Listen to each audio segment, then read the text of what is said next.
Bienvenue. Ahlan wa sahlan. Vous m'entendez? Oui. Très bien. Donc, je reprends. Bienvenue. Ahlan wa sahlan. Welcome all. Ce soir, nous avons l'honneur. Donc, je disais que ce soir, nous avons la fierté et l'honneur de vous accueillir dans un amphi de l'Université du Havre pour assister à un débat entre juristes portant sur la longue construction du droit international et sa réception à un moment où le peuple palestinien subit les pires atrocités de la part des forces israéliennes occupantes à Gaza et en Cisjordanie. Cette table ronde est organisée par le collectif havrais pour une paix juste et durable entre Palestiniennes, Palestiniens et Israéliens, dont les membres sont présents et qu'on doit remercier énormément pour tout le travail que ces événements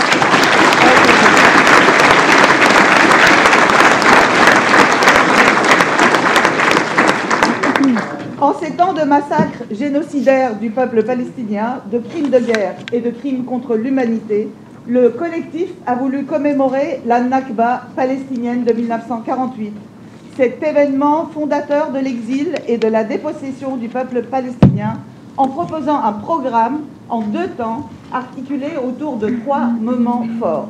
Ce soir, ici même, cette table ronde avec nos 3 juristes.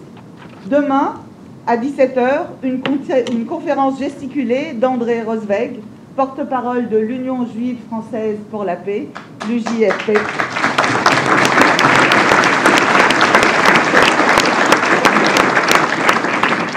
La conférence gesticulée est intitulée « Comment je suis devenu juif dans l'an 2000 ».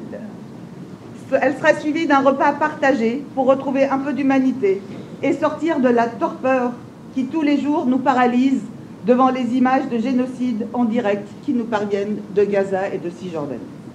Nous avons choisi de commencer ici, dans une université publique, parce que c'est précisément dans ces lieux que le savoir, la pensée critique, le débat doivent vivre. Permettez-moi de lire un extrait du Code de l'éducation. C'est l'article L141-6. Je cite: « Le service public de l'enseignement supérieur est laïque et indépendant de toute emprise politique, économique, religieuse et idéologique. Il tend à l'objectivité du savoir. Il respecte la diversité des opinions. Il doit garantir à l'enseignement et à la recherche leur possibilité de libre développement scientifique, créateur et critique. » Fin de la citation. Autrement dit, les universités sont et doivent être des lieux de confrontation d'idées et de savoir éclairés par la recherche. Le débat est inhérent à la formation des étudiants. Il est inhérent à la diffusion des savoirs dans la société. Imposer donc le silence est une trahison. C'est une trahison de la mission même de l'université. C'est pour cela que nous tenons à remercier le président de l'Université du Havre de nous avoir loué cet amphi. D'ailleurs, il y a un petit chapeau qui va circuler pour que vous nous aidiez à supporter les frais de la location. Donc on remercie le président d'avoir accepté de louer cet amphi malgré les tentatives de certains, encore une fois, de bâillonner la parole et d'interdire le débat contradictoire. En somme, d'empêcher toute réflexion. Mais c'est vrai que Le Havre est une ville rebelle, c'est une ville populaire, c'est une ville ouvrière, c'est une ville de lutte pour la justice sociale et aussi pour le droit ici et ailleurs. C'est pour ça, ce soir, nous portons au Havre la voix du droit du peuple palestinien à l'autodétermination. Et pour cela, nous avons le plaisir d'accueillir 3 intervenants que je vais vous présenter brièvement et après je leur laisserai la parole. Je commence par Nicolas Guillet, mon collègue, maître de conférence en droit à l'Université du Havre et directeur du Centre de recherche sur les mutations sociales et juridiques. Ensuite,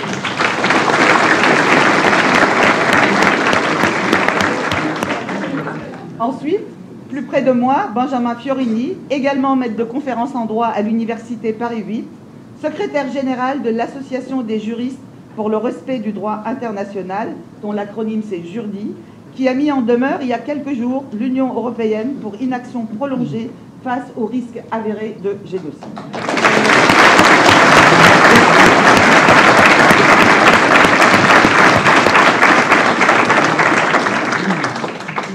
enfin, nous avons l'immense bonheur d'accueillir Rima Hassan, juriste de formation, députée européenne depuis 2024. Elle siège à la Commission des Affaires étrangères, à la sous-commission des droits de l'homme et à la délégation pour les relations avec la Palestine au Parlement européen. Oui.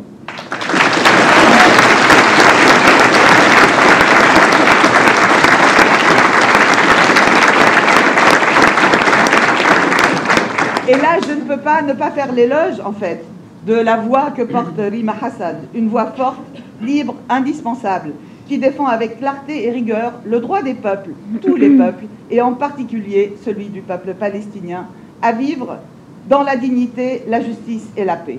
Son engagement lui vaut régulièrement des attaques. Elle est souvent prise pour cible, et les attaques sont nombreuses, violentes, souvent racistes et sexistes.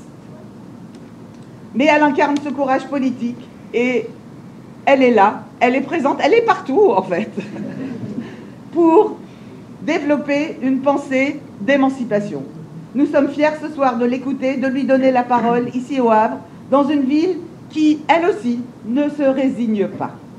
Donc c'est pour ça, le collectif a proposé de revenir sur la construction du droit international, ses principes fondateurs, ses limites actuelles et les perspectives que le droit international offre ou n'offre plus par rapport à la question palestinienne.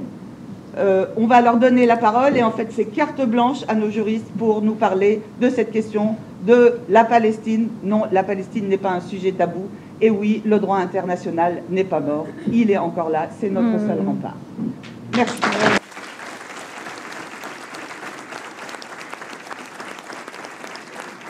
Je commence ? Allez. On m'entend ?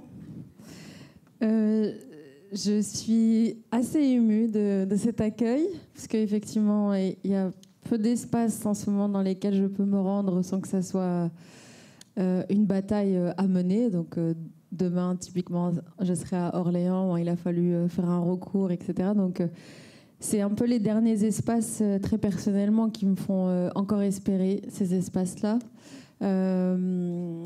qui nous rappellent que ce qui se déroule dans le monde nous concerne toutes et tous, et cette capacité qu'on garde malgré la conjoncture à se réunir, à se rassembler, à s'écouter, sans forcément être d'accord, mais en tout cas à garder et préserver ces espaces de débat et d'auto-éducation aussi, puisqu'on apprend mutuellement les uns et des autres tant que ces espaces sont préservés. Donc merci infiniment d'avoir organisé cette table ronde et merci de votre accueil. Mon intervention, elle va porter sur deux éléments clés autour desquels je vais essayer aussi de me référer sur les notions du droit international qui ont permis de les structurer. La première, c'est... Alors juste, je voulais dire avant que j'oublie, s'il y a besoin pour la contribution de la salle, avec grand plaisir. N'hésitez pas à me solliciter, juste j'étais pas au courant qui... Mais j'ai pas de monnaie. Mais en tout cas, si jamais il y a une difficulté, n'hésitez pas. Non, mais je culpabilise un peu du coup s'il y a une. Mais s'il y a une difficulté, n'hésitez pas. Donc, je vais. J'ai 20 minutes à peu près. Oui, à peu près. Voilà. Ok. Je vais essayer de ne pas dépasser. Donc, pour commencer sur la question de la Nakba, qui est une question extrêmement structurante, et je vous remercie de la commémorer.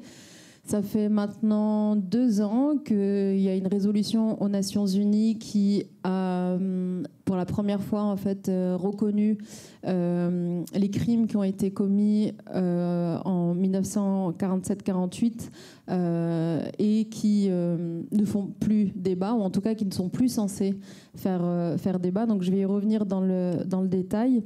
Mais avant, je le fais, alors peut-être que certains l'ont déjà écouté, mais ça me tient extrêmement à cœur de lire un texte extrait du livre sur le droit au retour qui a été dirigé par Elias Sambar, dans lequel il y a énormément de contributions sur toute la question des réfugiés palestiniens, que ce soit sur le mandat de l'UNRWA, enfin toutes les questions juridiques aussi qui se posent.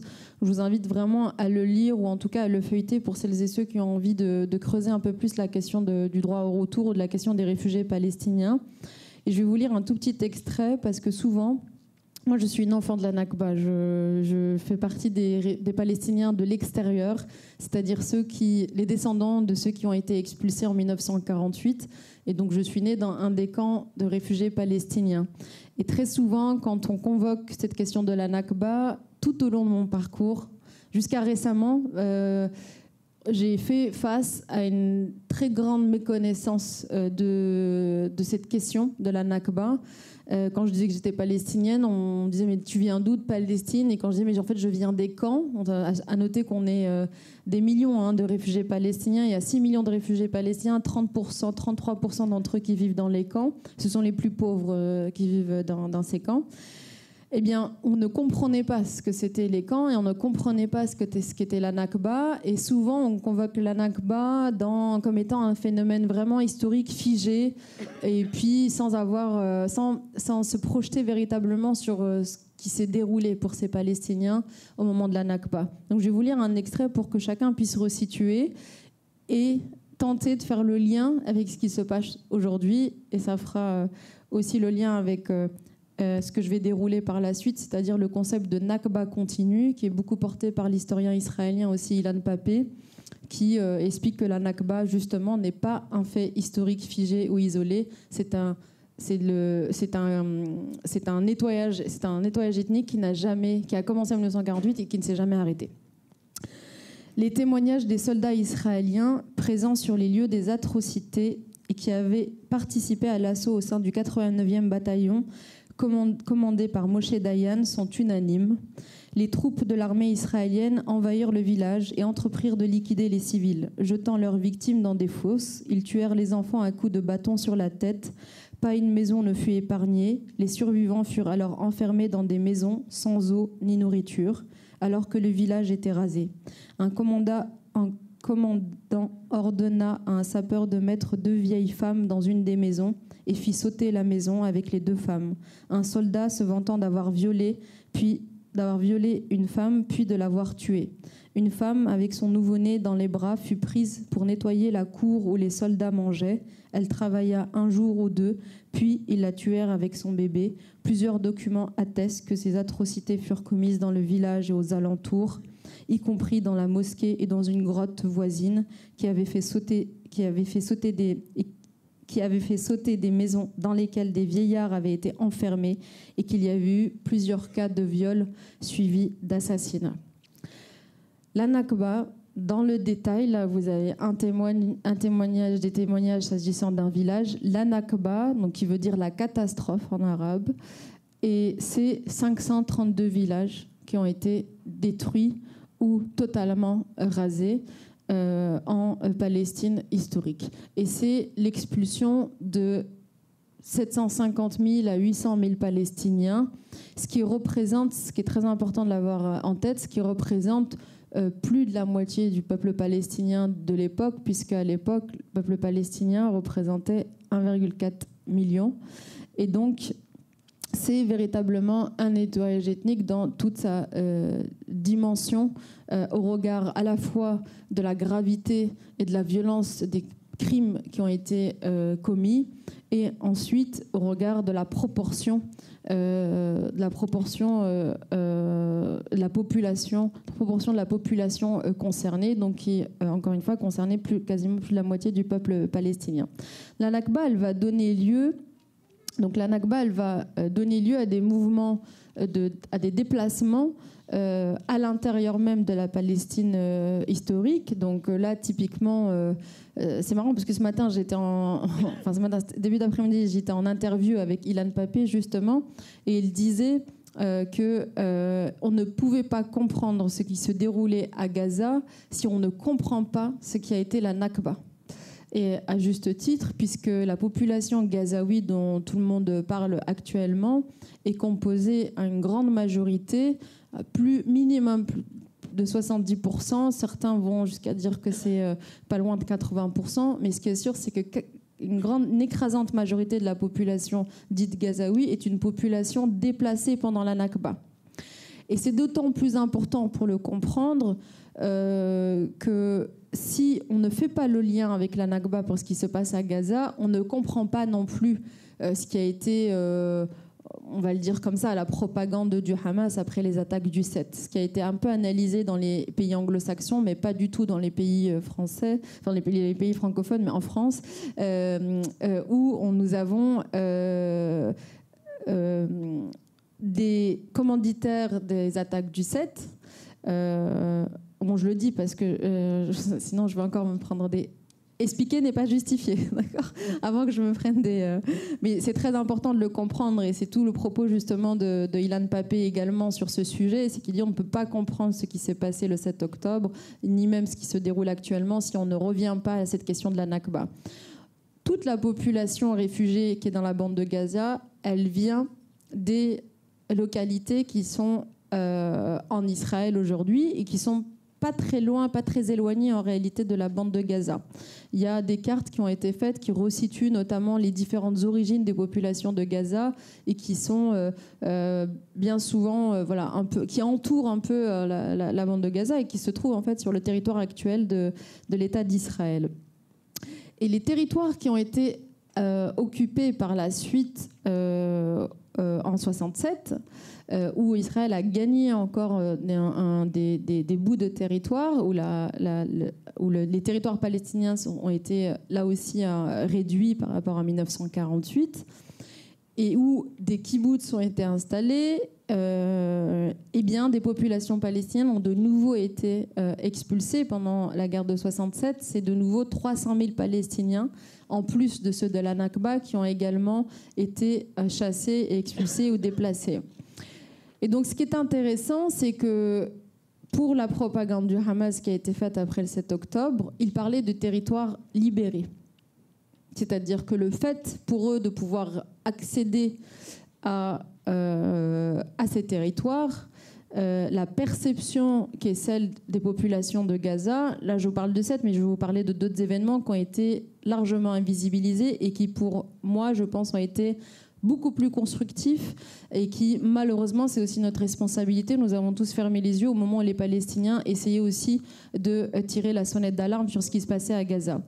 Mais donc déjà, sur cet événement-là, vous avez quand même des populations, y compris les commanditaires des attaques, y compris des dirigeants du Hamas, qui pour la plupart sont réfugiés, qui sont nés dans des camps à Gaza et qui se sont construits toute leur vie avec cette mémoire qui est celle de la Nakba. Donc cette mémoire, ce que je veux dire, c'est qu'elle est présente tant dans les territoires palestiniens que dans les camps de réfugiés qui se trouvent dans lesquels moi j'ai pu grandir.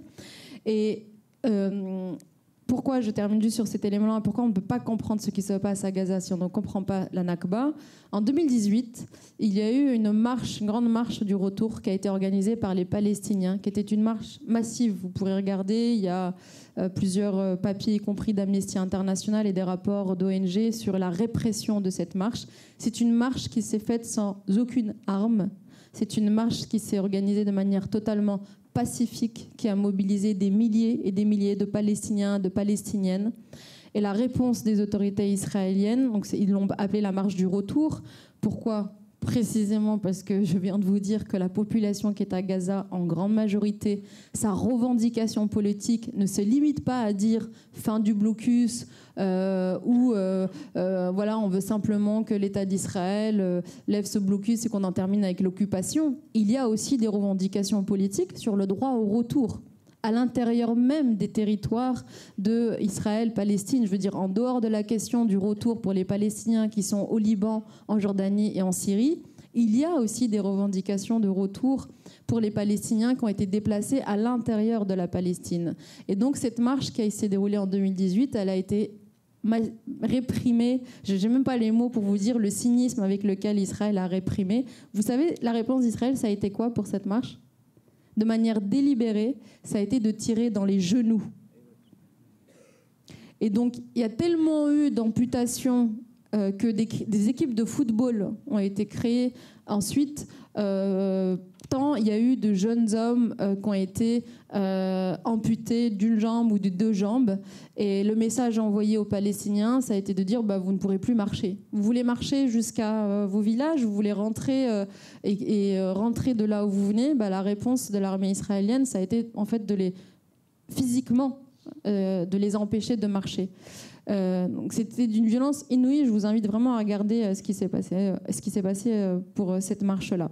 Donc voilà, c'est pour ça qu'on ne peut pas comprendre si on ne convoque pas cette question de la Nakba. Dans le récit palestinien, cette Nakba, elle est structurante, elle est perçue à juste titre comme étant la première plaie qui ne s'est jamais refermée, bien que les revendications palestiniennes d'autodétermination et d'indépendance se sont vraiment consolidées face à l'Empire britannique. Et j'ai à cœur de le rappeler, le kéfier qui est ici et que je porte régulièrement, c'est un symbole qui est devenu un symbole de la résistance palestinienne sous le mandat britannique.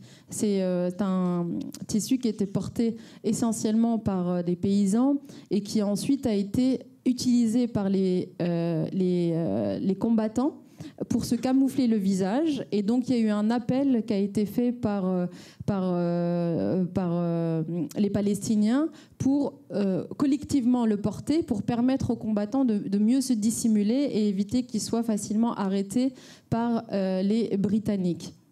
Et donc c'est à ce moment-là, pendant les années 30, que c'est devenu un symbole de la résistance palestinienne. Et c'est aussi à ce moment-là que les Palestiniens parlent d'une première intifada. Ils disent que leur première intifada, c'était à ce moment-là en réalité, puisque dans les années 36-39, il y a eu une grande révolte des Palestiniens contre le mandat britannique, visant justement à demander leur indépendance. Et il y a eu une mobilisation de grève qui a duré 6 mois. À l'échelle de tous les pays, de toutes les usines, de toutes les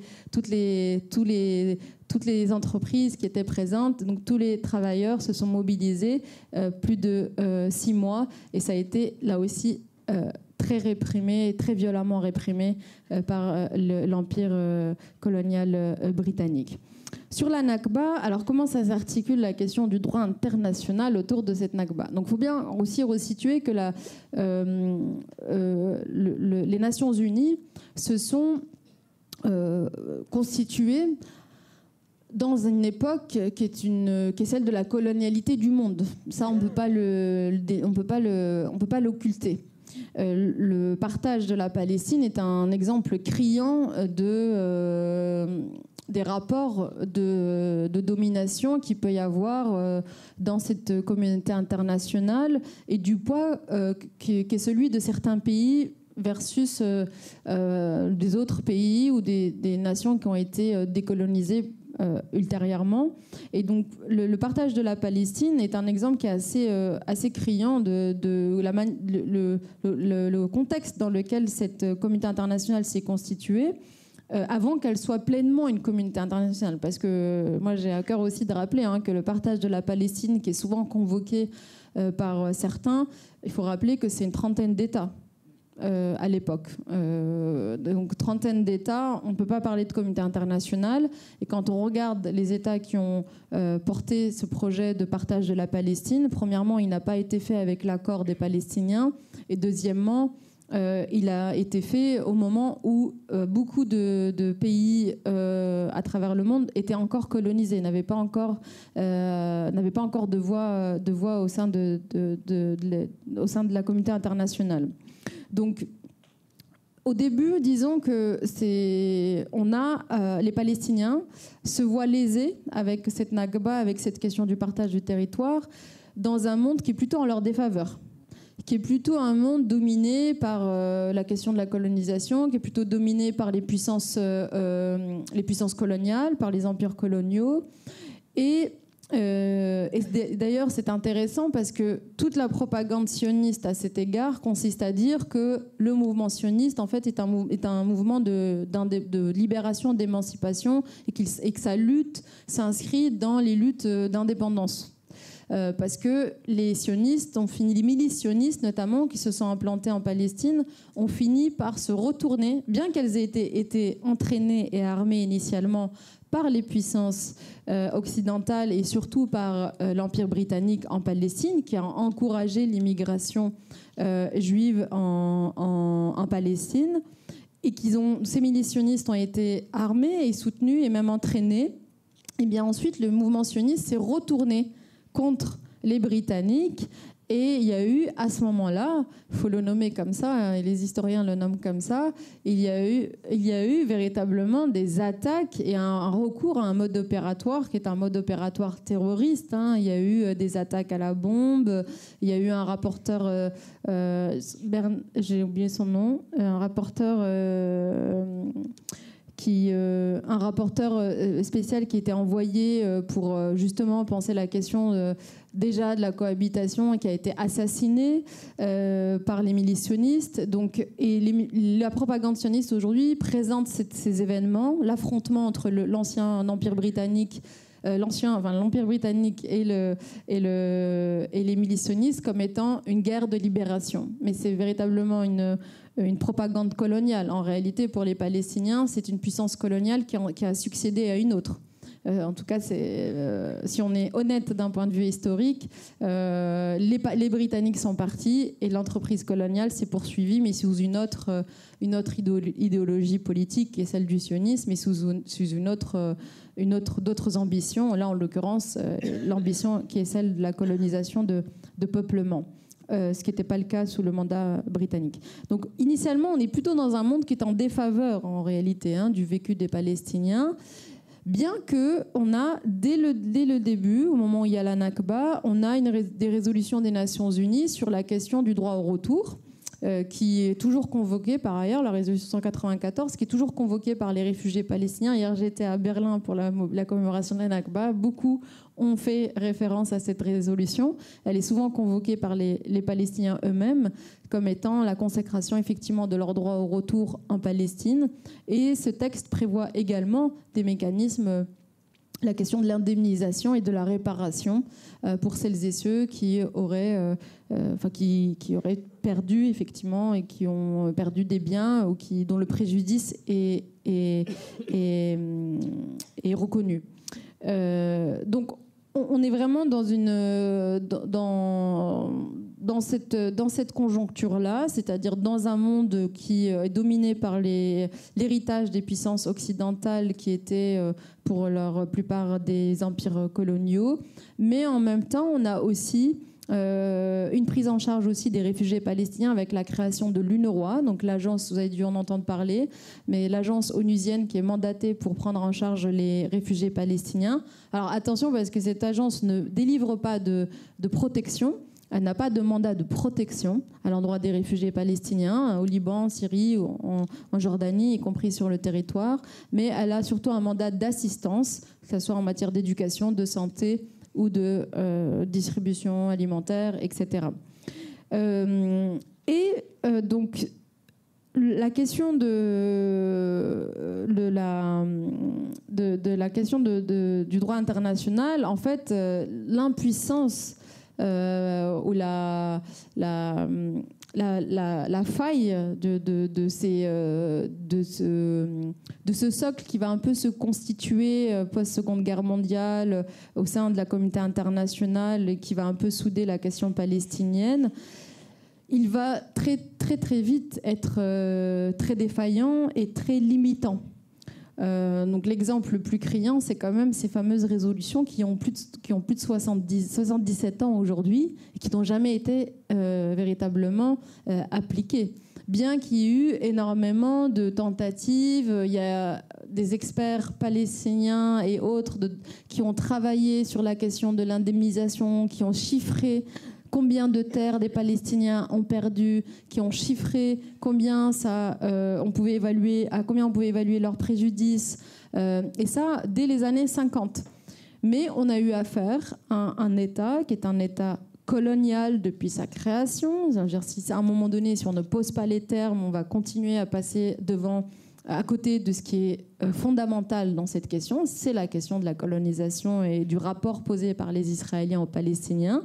Et très tôt, on va avoir affaire à un État qui a exactement les mêmes procédés que ceux que nous avons aujourd'hui, c'est-à-dire d'abord qui consiste à mentir, à ne pas reconnaître les crimes qui ont été commis, à ne pas reconnaître sa responsabilité. Donc pendant des années, on a eu toute une propagande israélienne consistant à dire les Palestiniens qui ont subi la Nakba, ils sont partis d'eux-mêmes.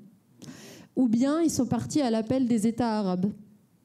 Et il a fallu attendre l'arrivée de toute une génération d'historiens en Israël, notamment dans les années 70, qui ont commencé à avoir accès aux archives. Ilan Pappé fait partie de cela, et qui ensuite ont permis de revoir cette version officielle en Israël qui a tout fait pour occulter la Nakba, voire, je veux dire, le terme même de la Nakba est quasi censuré, je veux dire, en Israël. C'est quasiment un tabou, je veux dire. Aujourd'hui, Ilan Pappé, il faut le savoir, hein, il ne pouvait plus enseigner en Israël au regard de ses travaux.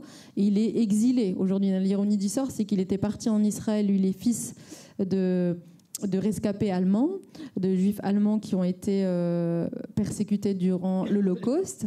Et il a, comme beaucoup, espéré trouver refuge en Israël et en Palestine. Et puis, alors, l'ironie du sort, c'est qu'aujourd'hui, il ne peut plus travailler en Israël. Il est exilé en Angleterre. Donc, et il le dit lui-même, il ne peut pas dire ce qu'il dit en exil en Israël. Et il a été d'ailleurs persécuté pour ça. Donc, il faut vraiment resituer. J'ai perdu le fil de. Pardon. Le droit au retour. Voilà. Les historiens qui visibilisaient la Nakba. Voilà, donc voilà, il faut vraiment resituer que pendant très longtemps, voilà, on a eu affaire à un État qui a eu vraiment cette même posture que celle à laquelle on est face aujourd'hui, c'est-à-dire premièrement nier les crimes commis, les minimiser, imputer la responsabilité à d'autres, et très tôt, Israël a tout fait pour échapper à cette question de la reconnaissance de la Nakba et donc minimiser toute sa responsabilité en matière de réparation et d'indemnisation. Mais plus grave encore, Israël va, dès 1951, alors moi ça me fait, c'est un outil, c'est une référence que j'adore sortir, notamment face à ceux qui se font les défenseurs de l'État d'Israël et qui me disent mais non, mais Israël n'a jamais voulu expulser les Palestiniens, au contraire c'est un État qui voulait cohabiter avec les Palestiniens. Et donc là vous pouvez leur sortir cette référence qui dit tout de la posture israélienne dès 1951, c'est-à-dire très peu de temps après la Nakba, hein, les Palestiniens sont encore dans des tentes et dans la boue à ce moment-là. Eh bien Israël va adopter la loi des absents. La loi des absents, là, on est dans un cynisme, encore une fois, inouï. La loi des absents, c'est une loi qui, adoptée en Israël, a permis de récupérer, d'exproprier, de piller tous les biens des absents. Qui sont les absents? Les Palestiniens. Et il est clairement dit dans ce texte que est absent les personnes qui ne se trouvent pas en Israël, en gros, de 1947 à la date de la promulgation de la loi. Donc, en fait, les Palestiniens qui ont été chassés et qu'on va ensuite définir comme des absents.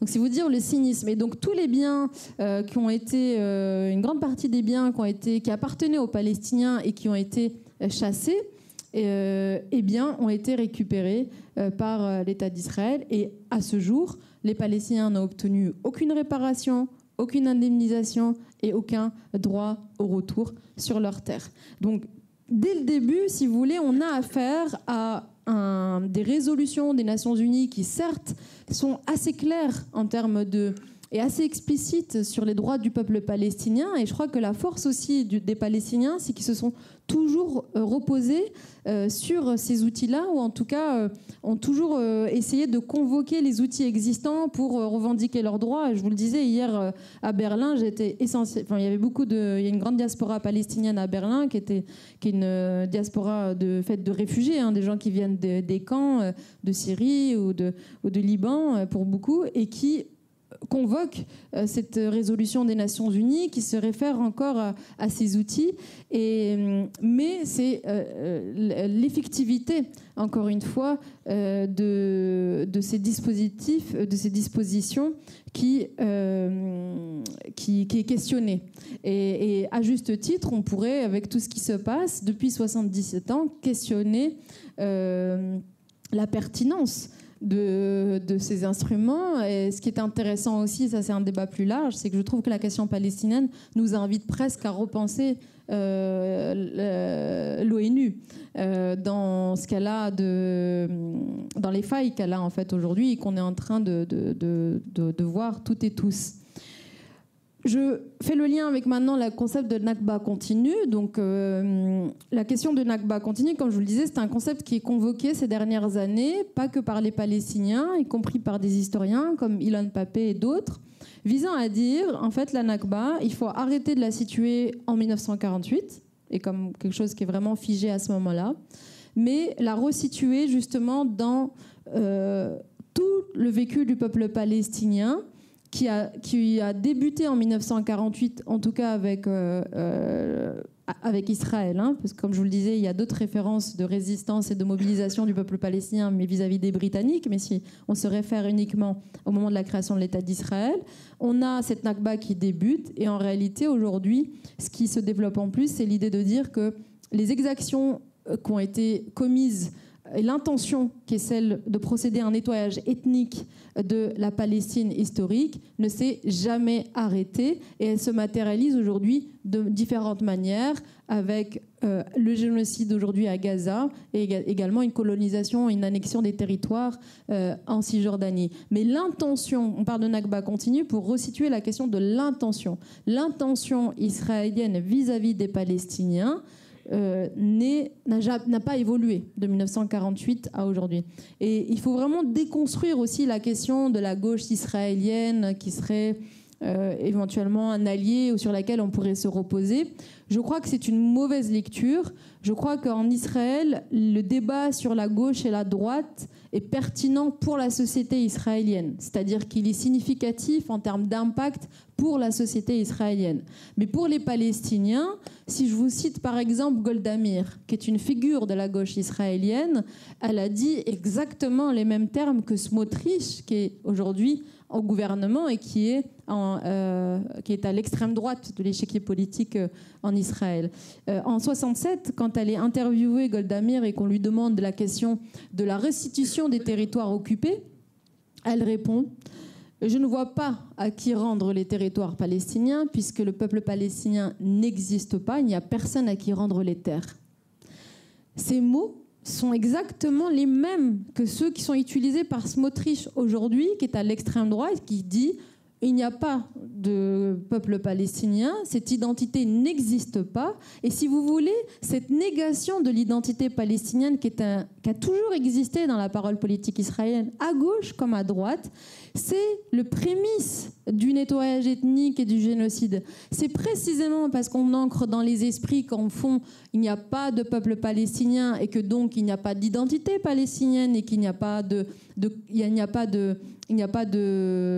et donc qu'il ne peut pas y avoir, quand on dit qu'il n'y a pas de peuple palestinien, ce que ça veut dire, c'est qu'il ne peut pas y avoir de revendication politique qui aille dans le sens de la reconnaissance ou d'une identité palestinienne ou d'un État palestinien. Et donc cette négation-là, ce n'est pas seulement une négation politique, c'est une négation qui tend à une incitation. Ça incite à rendre acceptable, in fine, l'occupation, la colonisation, l'annexion, y compris des crimes génocidaires comme à Gaza, puisque après tout, on ancre dans les esprits qu'il n'y a pas de peuple palestinien et que ces populations-là, on pourrait en faire ce qu'on veut, qu'on les chasse en Jordanie, en Syrie ou au Liban, ou qu'on les demande de diluer leur identité nationale dans une identité régionale. Ça n'a aucune importance, puisque fondamentalement, il n'existe pas en tant que tel. Eh bien, Golda Meir, qui est une figure de la gauche israélienne, elle a tenu ces propos qui s'inscrivent dans exactement la même intention que celle de Smotrich aujourd'hui. Alors je ne dis pas qu'il n'y a pas une gauche en Israël qui serait une gauche alliée de la cause palestinienne. Moi je relais assez régulièrement soit des vidéos de mobilisation. Il y a le bloc radical de Tel Aviv que j'aime beaucoup, mais qui est vraiment très minoritaire, qui est un petit groupe d'Israéliens qui se mobilisent pour dénoncer les génocides depuis le début, qui fait face à une grande répression également. Il y a également des ONG comme B'Tselem, qui a été une des premières ONG à parler de la question de l'apartheid, bien avant Amnesty International, bien avant Human Rights Watch. Donc il y a vraiment des structures qui existent, et puis il y a effectivement aussi des collaborations entre Palestiniens et Israéliens, parce que je rappelle qu'en Israël, il y a 20% de la population qui est de Palestinienne d'origine et qui a été naturalisée par la suite, essentiellement, à mon sens, pour des raisons démographiques, pas parce qu'on voulait une cohabitation avec eux. Et preuve en est, c'est qu'ils ont vécu avec un régime militaire, sous régime militaire, jusqu'aux années 70, 80, et qu'on a fini à un moment donné par les naturaliser parce que ils pouvaient représenter des ennemis de l'intérieur, quoi. Donc je termine sur les 5 minutes qui me restent. Je suis désolée si je tarde, mais donc 5 minutes qui me restent pour faire le lien avec la question de l'apartheid, qui est, à mon sens, l'angle, et j'ai vraiment essayé de faire très synthétique et rapide, qui est pour moi aujourd'hui l'angle qui nous permet de mieux comprendre ce qui se passe aujourd'hui sur ces territoires qu'on présente souvent comme un conflit très complexe, très long et qui, dans lequel finalement on se perd. Alors il y a la dimension coloniale qui est très structurante, qui nous permet d'avoir une lecture aussi des exactions commises par l'État d'Israël de 1948 à aujourd'hui, et ça il faut vraiment l'embrasser. Donc se défaire vraiment de cette idée que c'est un conflit soit religieux entre musulmans ou juifs, ou que c'est un conflit qui opposerait peuple palestinien, peuple israélien, comme si l'un et l'autre étaient dans un même rapport de force, ou qu'ils étaient mis à égalité. Il faut embrasser la dimension coloniale pour comprendre que les Palestiniens, ce sont dans ce conflit des sujets colonisés, et dans ce conflit, les Israéliens, ce sont des sujets colonisateurs. Et donc si on n'embrasse pas cette dynamique-là, je ne sais pas ce qu'on peut comprendre de ce qui se passe. La question de l'apartheid, elle est documentée depuis peu, elle fait de plus en plus consensus, mais elle est très très importante pour comprendre ce qui se passe, et je vais vous partir d'un constat qui est très simple. L'État d'Israël s'est toujours défini comme un État juif et démocratique. Jusqu'à là, on est d'accord. Bon, pour nous, Palestiniens, il n'y a pas grand-chose de démocratique en Israël, pour nous, depuis la création. Mais je veux dire, dans la société israélienne, dans la manière dont s'est constitué Israël, le premier élément fondateur, j'ai envie de dire, c'est de dire nous sommes un pays démocratique, et le deuxième élément constitutif de cet État, c'est que c'est un foyer national juif. Or, avec l'annexion de fait des territoires palestiniens, avec la colonisation de fait des territoires palestiniens, avec l'occupation de fait des territoires palestiniens, sans même parler des revendications palestiniennes, Israël se retrouve aujourd'hui face à un dilemme qui lui fait renoncer obligatoirement à un des deux critères. Je m'explique. Soit c'est un État qui reste démocratique, et dans ce cas-là, il intègre les autres composantes population palestinienne, mais qui ne sont pas de confession juive. Mais donc dans ce cas, il ne peut plus être exclusivement juif. Il devient simplement un État démocratique. Donc il renonce à la dimension d'être un foyer national exclusivement juif. Soit ça devient un État, une ethnocratie en réalité, qui se constitue essentiellement sur ce deuxième élément, c'est-à-dire d'abord un foyer national juif. Mais dans ce cas, il ne peut plus être démocratique. Parce en étant gourmand sur les territoires palestiniens, là où il y a autant en fait de Palestiniens que d'Israéliens aujourd'hui, si on enlève les Palestiniens réfugiés qui sont à l'extérieur, parce que le peuple palestinien c'est 15 millions, mais il y a la moitié qui est à l'extérieur et la moitié qui est à l'intérieur. Et aujourd'hui, il y a autant de Palestiniens que d'Israéliens.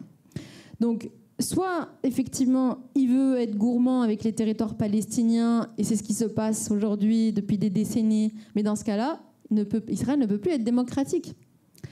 Et c'est ce qui s'est passé, le tournant vraiment, qui a complètement confirmé cette tendance, c'est 2018, avec la loi État-nation, où Israël a reconnu le droit à l'autodétermination que pour les Juifs, et non pas donc pour les Arabes, les Palestiniens. Et donc aujourd'hui, on part de ce constat-là pour dire, dès lors qu'Israël a fait ce choix de se constituer autour de cet élément d'être un foyer national exclusivement juif, forcément que ça devient un état d'apartheid. Parce que s'il n'est pas démocratique, qu'est-ce qu'il peut être d'autre avec les populations palestiniennes qui vivent sur les territoires, qui l'occupent, qui l'annexent et qui le colonisent? Nécessairement que la suite logique, c'est un régime de séparation. Parce que l'apartheid, c'est quoi? C'est ça, hein, c'est un régime, qui va ségréguer des populations, basé soit sur l'origine, enfin je veux dire le régime d'apartheid. Je vais revenir sur la définition juridique et sur le moment où ce crime est devenu un crime autonome et objectif en droit international. Mais c'est le fait d'instituer un régime de séparation. Et d'ailleurs, ce que dit Amnesty International, c'est que le crime d'apartheid, je termine, le crime d'apartheid est basé sur la dichotomie juif-non-juif, justement. Donc, juste vous dire que c'est la Convention de 73 qui va définir le crime d'apartheid en prenant comme exemple le cas sud-africain, mais elle va surtout le rendre, justement, un crime non... Elle dit, justement, dans cette convention, et toutes les analyses qui sont faites de cette convention consistent à dire que la définition de l'apartheid ne se limite pas au cas sud-africain et que c'est précisément ces outils internationaux, le statut de Rome de la Cour pénale internationale et cette convention de 1973 qui définit l'apartheid, qui ont fait du crime d'apartheid un crime pleinement objectif et autonome. Et c'est en se basant sur ces références en droit international que Amnesty International, Human Rights Watch et d'autres ONG, Al-Haq en Palestine et en Israël, B'Tselem, ont défini le crime d'apartheid. Et donc pour moi, et ce sera ma conclusion, la lecture sur la question de l'apartheid, elle est clé aujourd'hui.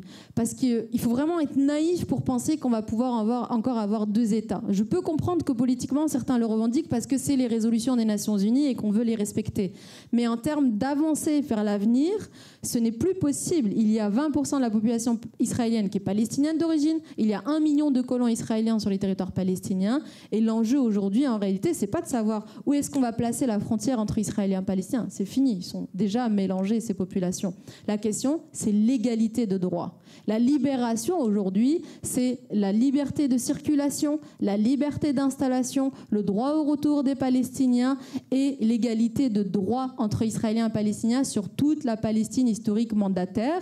Et la solution qui permet, à mon sens, d'arranger tout le monde, c'est l'État binational, c'est-à-dire ne pas faire renoncer aux Israéliens une identité nationale à laquelle ils sont attachés parce que certains, honnêtement, venaient en Palestine pour trouver un refuge, et aux Palestiniens d'avoir une reconnaissance enfin sur la scène internationale, aussi de leur identité nationale, et d'avoir aussi une reconnaissance sur l'échelle internationale de la Palestine. Voilà, ce sera ma conclusion. J'ai fait un peu long.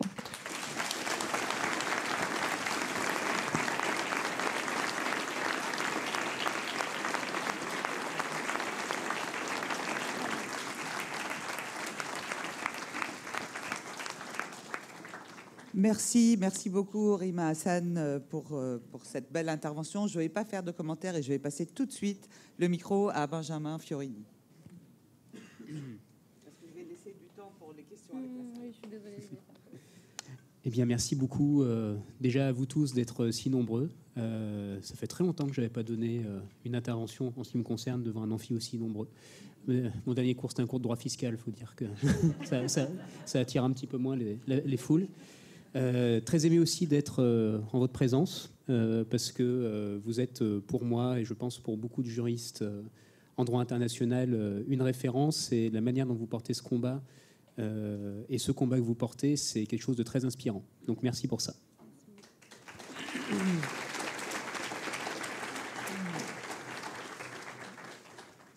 Alors je suis invité ici, et merci encore. Je participerai aussi au chapeau s'il y a un distributeur dans le coin, parce que je n'ai pas non plus de monnaie.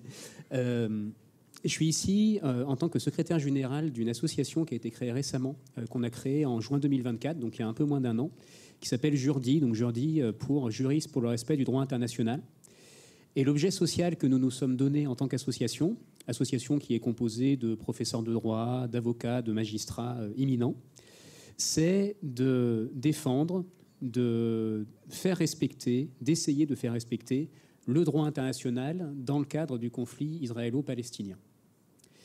Et si on a créé cette association au mois de juin 2024, c'est qu'on a constaté qu'au niveau mondial, mais particulièrement en France et dans le cadre de l'Union européenne, il y avait de très graves manquements en la matière, des manquements politiques et également une présentation médiatique du droit international qui ne correspondait pas du tout à ce qu'est véritablement le droit international.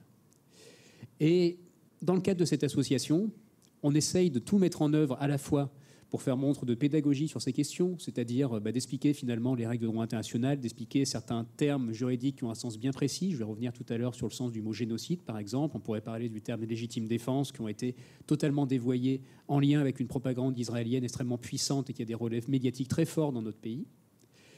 Et également de mettre en place, agir sur le terrain contentieux, pour faire en sorte de contraindre à la fois les autorités françaises et les autorités européennes à respecter des normes évidentes de droit international. Et c'est de ça dont j'aimerais vous parler.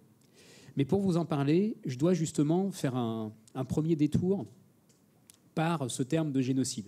Il faut qu'on en parle. Il faut qu'on en parle parce que c'est l'éléphant dans la pièce. Ce terme de génocide, il renvoie à une réalité juridique précise. Et je dis bien juridique parce qu'on peut avoir une utilisation politique du mot génocide, qui peut être tout à fait légitime, qui peut aussi être dévoyé. Mais ce terme génocide, il renvoie à une réalité juridique qui est gravée dans le marbre des conventions. Il y a notamment une convention de 1948 intitulée Convention pour la prévention et la répression du crime de génocide. Et on retrouve une définition du génocide dans le statut de Rome dont tu as parlé, statut de la Cour pénale internationale qui définit ce crime de génocide. Alors si j'essaye de le définir assez rapidement, et en vérité, je dis rapidement, mais c'est vraiment les mots qu'il y a dans la Convention qui ne sont pas très compliqués à comprendre. Le génocide, c'est le fait de commettre un acte grave, qui peut être des meurtres, des atteintes graves à l'intégrité physique ou psychique, la soumission d'un groupe à des conditions d'existence qui peuvent entraîner sa destruction totale ou partielle. Ça peut être entraver les naissances, ça peut être des transferts d'enfants, qui sont réalisés dans l'intention de détruire tout ou partie, et je dis bien tout ou partie, d'un groupe, pour des raisons, des motifs nationaux, raciaux, ethniques ou religieux. Voilà ce que c'est un génocide, juridiquement parlant. La question qui se pose, c'est la suivante. Est-ce ce qui se passe à Gaza répond juridiquement à cette qualification? Et la réponse, mais c'est un grand oui, c'est un oui massif, c'est un oui franc, et c'est un oui qui fait l'objet d'un consensus, désormais, parmi les juristes, au plan international, à tel point qu'il y a de très nombreuses institutions et de très nombreuses organisations internationales qui ont dit et qui disent de plus en plus qu'il s'agit bel et bien d'un génocide. Énumérer tous les rapports, toutes les organisations qui sont arrivées à cette conclusion relèverait de la litanie, donc je ne vais pas le faire, mais je vais quand même insister sur certaines grosses institutions ou certaines grosses organisations importantes qui ont pu le dire. Déjà, nous avons la Cour internationale de justice, qui, dans une ordonnance du 26 janvier 2024, a dit qu'il y avait un risque plausible de génocide à Gaza. Cette Cour internationale de justice, elle a ordonné que des mesures soient prises par Israël pour mettre fin à ce risque, mesures qui n'ont jamais été mises en œuvre par Israël, bien évidemment. Donc on a, à minima, un risque de génocide. Maintenant, nous avons des organisations très importantes qui ont conclu qu'il y avait là des motifs très sérieux de croire qu'il s'agissait bel et bien d'un génocide. Je pense par exemple à la rapporteure spéciale des Nations Unies, Francesca Albanese, qui a publié un rapport éloquent sur ces questions-là. Je pense à différents comités d'experts internationaux qui ont conclu par exemple récemment qu'il y avait un risque d'atteinte à la reproduction du peuple palestinien, notamment à travers des mesures qui visent à entraver les naissances, comme la destruction des infrastructures sanitaires ou l'impossibilité de donner à la population gazaoui accès à du matériel médical, par exemple. Ça participe à entraver les naissances. Nous avons des rapports d'organisations internationales comme Human Rights Watch, comme Amnesty International, plus récemment Médecins sans frontières. Bref, je ne vais pas faire encore une fois toute la litanie. Mais toutes ces personnes-là concluent qu'il s'agit bel et bien d'un génocide. Il y a 2 semaines, j'étais invité, comme beaucoup de juristes internationaux, à un colloque qui est organisé au Parlement européen d'ailleurs, sur cette question, et le titre du colloque c'était « Devons-nous appeler ça génocide ?» Mais en fait, à la fin du colloque, on s'est aperçu que tout le monde avait la même réponse, à tel point que la question ne se posait même pas. La question ne se pose plus. Maintenant, la question c'est, et ça aurait dû être la question depuis le départ d'ailleurs, c'est qu'est-ce qu'on fait? Qu'est-ce qu'on fait pour mettre fin à cela? Et pourquoi ce détour était important? Pourquoi c'était important de bien qualifier cette notion de génocide? Donc, je vais quand même le dire. Alors, pourquoi? Parce que des meurtres commis dans l'intention de détruire tout ou partie de la population gazaoui, bon, je ne sais pas quel est le décompte aujourd'hui. J'ai regardé il y a 2 jours, c'était 52 000 morts. Et 52 000 morts, j'imagine que c'est un chiffre largement sous-estimé par rapport à ce qui va advenir. Soumettre des membres du groupe à des atteintes physiques ou psychiques très graves, bon, combien d'amputés, combien de personnes qui ont assisté à des scènes qui les auront traumatisés toute leur vie. Entraver les naissances, j'en ai parlé par rapport à la destruction des infrastructures hospitalières. Soumettre un groupe à des conditions d'existence qui sont de nature à entraîner sa destruction, impossibilité d'acheminer de la nourriture, de l'eau, des médicaments, impossibilité de faire circuler l'électricité, donc plus de désalinisation des eaux. Bref, tout ça, ce sont des éléments clés qui montrent qu'il s'agit bien d'un génocide. Et pourquoi c'est important juridiquement? Pour plusieurs raisons. Et je vous en donner une qui me paraît particulièrement importante. C'est que la France fait partie des États signataires de cette convention de 1948 dont je vous ai parlé, qui s'appelle Convention pour la prévention et la répression du crime de génocide. Et ça, c'est une convention qui, juridiquement, a un effet impératif sur tous les États qui l'ont signé, d'ailleurs même sur ceux qui ne l'ont pas signé, parce que c'est l'effet erga omnes de ce type de convention, c'est-à-dire que ça fait partie du droit international coutumier, et ça a donc aussi un effet sur l'Union européenne en tant qu'institution. Donc ça veut dire que la France, comme l'Union européenne, et ça c'est la CEJ qui le dit, la Cour internationale de justice, pardon, elle nous dit que tous les États et l'Union européenne, par assimilation, ont l'obligation de tout mettre en œuvre pour empêcher la commission d'un crime de génocide lorsqu'il y a des indices suffisants qui laissent croire qu'il est en train de se commettre ou sur le point de se commettre. Alors ça m'aide à se poser 2 questions. Y a-t-il des indices laissant penser qu'il y a un génocide en cours?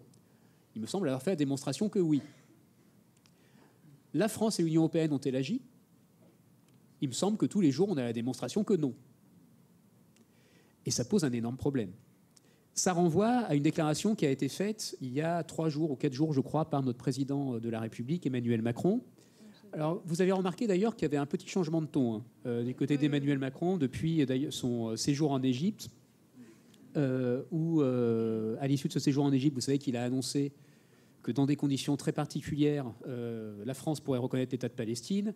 Entre parenthèses, au même moment, il autorisait Benjamin Netanyahou à survoler la France pour se rendre de la Hongrie vers les États-Unis. Très belle constellation d'ailleurs. La Hongrie de Orban, les États-Unis de Trump et la France de Macron. Pour le symbole, c'est très beau.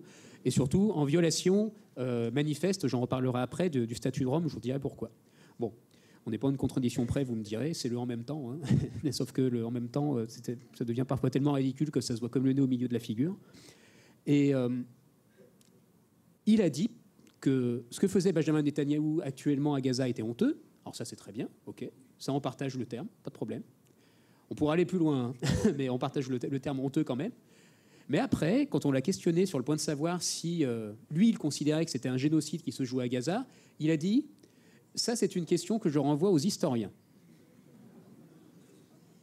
C'est une question que je renvoie aux historiens. Et ça pose 2 problèmes. Déjà, ça pose un problème philosophique, éthique, politique, parce que ça signifie finalement que, bon, pour l'instant, circuler, la vient d'avoir. Revenez dans 30 ans, 40 ans, et on verra si c'était un génocide. Enfin, ça, c'est un courage top. Et deuxièmement, en fait, la Convention de 48, comme je viens de vous le dire, pour la prévention du crime de génocide, c'est pas une convention d'historiens, c'est pas une convention de commémoration, c'est pas une convention qui a été faite pour inaugurer les chrysanthèmes, comme dirait l'autre. C'est une convention qui suppose que les États mettent tout en œuvre pour prévenir le crime de génocide, pour empêcher qu'il n'ait lieu.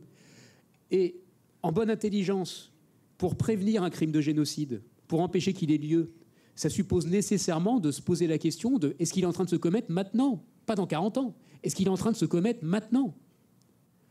Et en refusant de se poser la question de savoir si c'est un génocide, donc en renvoyant cette question aux calendes grecques, Emmanuel Macron dit finalement ouvertement qu'il ne respecte pas la Convention de 48, qu'il n'entend pas la respecter. Et pour ajouter d'ailleurs une cerise sur le gâteau, il ne respecte pas non plus la Constitution, parce que dans la Constitution française, il y a un article 5 qui dit que le président de la République, il est garant du respect des traités, donc des conventions. Et en prononçant une phrase qui montre qu'il n'entend pas finalement s'intéresser à cette convention et cette idée de prévention, il démontre qu'il n'est pas à la hauteur de son mandat sur le plan conventionnel et sur le plan constitutionnel.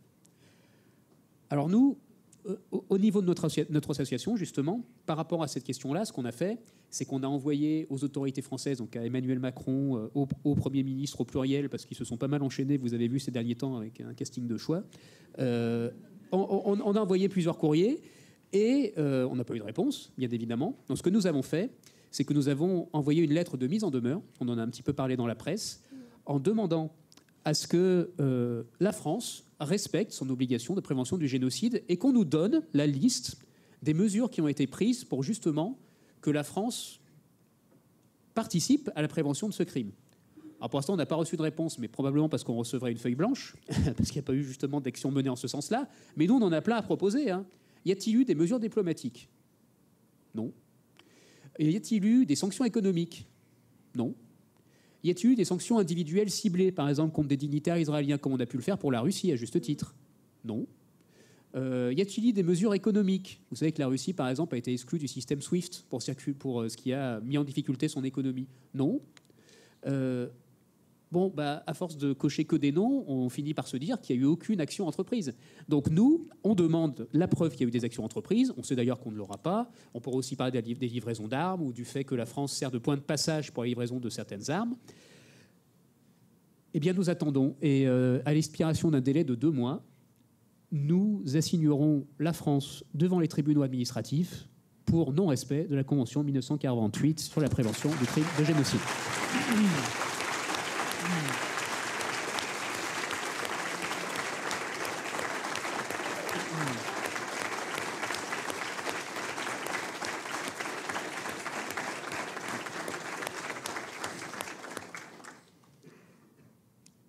Et puisque ça suscite votre enthousiasme, nous allons faire exactement la même chose avec l'Union européenne.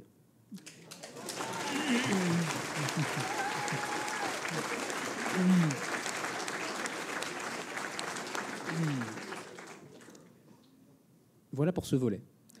Il y a un autre volet sur lequel je voudrais quand même insister, parce que je l'ai un petit peu abordé tout à l'heure, je l'ai survolé d'une certaine façon, c'est le cas de le dire d'ailleurs, mais j'aimerais parler du rapport que nous avons avec la Cour pénale internationale.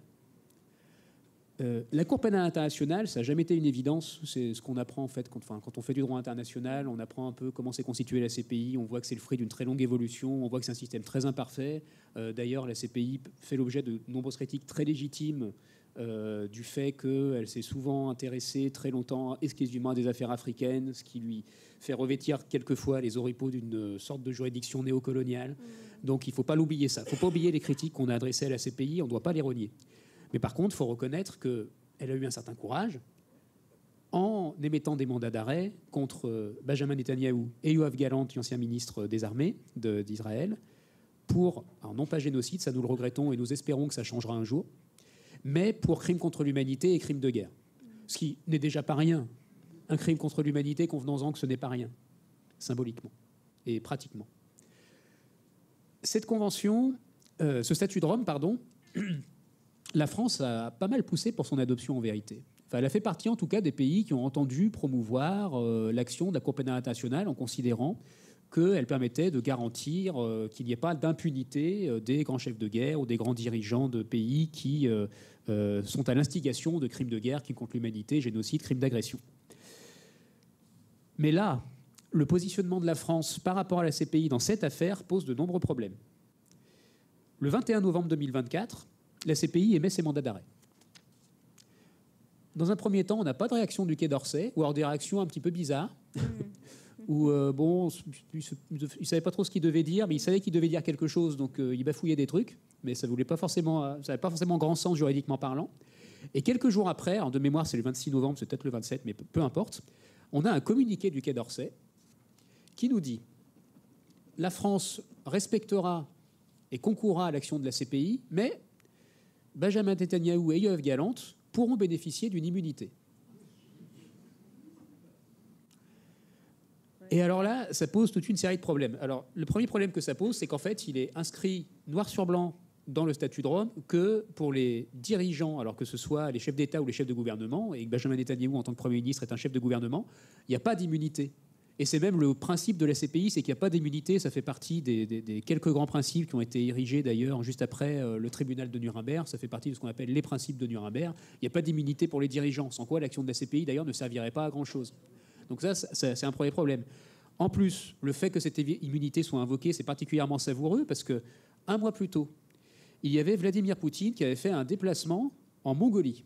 Et il se trouve que la Mongolie est aussi un État parti au statut de Rome, qui aurait dû par conséquent arrêter Vladimir Poutine. Elle ne l'a pas fait. Par conséquent, elle a été sanctionnée. Elle s'est fait remonter les bretelles par la CPI qui a dit qu'elle n'avait pas à respecter le statut de Rome. Et à ce moment-là, la France s'était émue du fait que la Mongolie n'ait pas respecté ses obligations. Oui. Et si vous voulez, juridiquement, c'est exactement la même situation. C'est exactement la même situation. Et dans les deux cas, on a une réaction qui est aux antipodes du Quai d'Orsay. C'est particulièrement problématique. Et ça l'est d'autant plus que selon le statut de Rome, la France, en tant qu'État signataire, a une obligation de coopérer avec la CPI. Et l'obligation de coopérer avec la CPI, ça inclut notamment le fait de mettre à exécution les mandats d'arrêt. Et là, j'en viens sur les survols de Benjamin Netanyahou. Il y en aurait eu 4. Il y en aurait eu 2 en février, un aller-retour, et un autre plus récemment, oui, au début du mois d'avril. Justement, j'en parlais tout à l'heure, entre la Hongrie et les États-Unis. Alors là, ça pose un problème, parce que pour qu'on survole notre territoire, alors je ne sais pas si vous le savez, nous on découvre en même temps en tant qu'organisation de juristes, on ne sait pas forcément quelles sont les procédures au départ, puis on se renseigne, et puis on s'aperçoit que pour qu'un avion d'État survole notre territoire, il faut qu'il ait une autorisation. L'autorisation, vous vous doutez bien qu'elle n'a pas été donnée comme ça sur un coin de table, c'est forcément remonté très très haut, le plus haut possible, pour savoir ce qu'on devait faire dans ce type de cas. Et on a appris, et d'ailleurs ça a fait l'objet d'une question au gouvernement à laquelle le ministre des Affaires étrangères, après avoir attendu très longtemps, a fini par répondre. Et il a dit, bah oui, on a donné une autorisation pour ces survols. On a donné une autorisation. Mais par contre, il complète sa réponse comme ça, mais par contre, nous on respecte l'action de la CPI, on respecte le statut de Rome. Mais on a donné l'autorisation. Bon, alors, je veux dire, il n'y a pas besoin d'être juriste pour comprendre qu'il y a quand même quelque chose de parfaitement illogique, incompréhensible, à donner l'autorisation de survol à une personne qui fait l'objet d'un mandat d'arrêt et qu'on est censé arrêter par conséquent. Ça n'a aucune logique. Et non seulement ça n'a pas de logique, mais nous pensons, et je pense qu'on est finalement la majorité des juristes à le penser, que ça constitue justement une violation du statut de Rome et de l'obligation de coopération de la France avec la CPI quand elle émet des mandats d'arrêt. Et c'est la raison pour laquelle nous avons envoyé en début de semaine un courrier à l'Assemblée des États parties de la CPI, c'est-à-dire à l'ensemble de tous les États qui composent la CPI, pour faire constater que la France avait violé son obligation de coopération avec la CPI.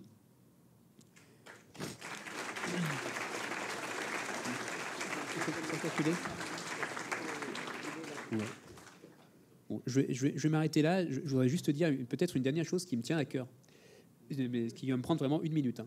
Peut-être même 30 secondes. Non, mais c'est simplement que ce qui se passe actuellement à Gaza, pour moi, ce qui se passe à Gaza, ça représente finalement ce que serait un monde où il n'y aurait que la force et où le droit compterait pour rien. C'est la force sans le droit. Et ça me fait penser à une autre chose, c'est que le droit international, dont je viens de donner quelques règles, mais qui pourrait être abondamment complété, il a une histoire, il a un sens, il n'a pas été fait pour rien. Il a été fait pour maintenir la paix ou pour la rétablir lorsqu'elle est violée. Et il a été fait aussi pour exprimer notre propre humanité, pour exprimer notre propre dignité en tant qu'être humain, pour dire qu'il y a des choses qui sont tellement affreuses qu'elles ne peuvent pas être commises et qu'on se doit, en tant qu'être humain, de les refuser. Et dans ce sens-là, il me semble qu'aujourd'hui, défendre les droits du peuple palestinien, défendre notamment son droit à l'autodétermination, c'est aussi exprimer notre humanité.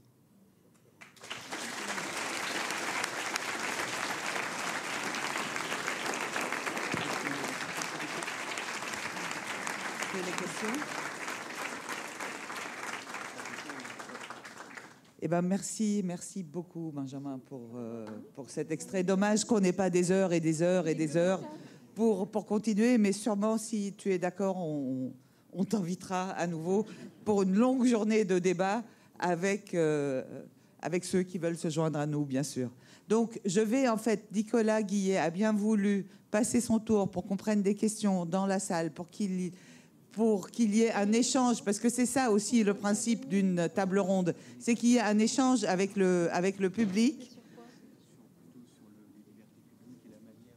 Et en fait, il devait s'exprimer sur les libertés publiques et la manière dont, en fait, les voix qui soutiennent cette humanité commune et donc qui soutiennent la Palestine sont censurées en France.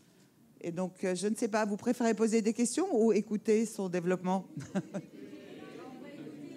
Alors, vas-y. Ils veulent plébisciter, voilà. Ah, merci de soutenir ma prise de parole. Je suis très honoré aussi d'être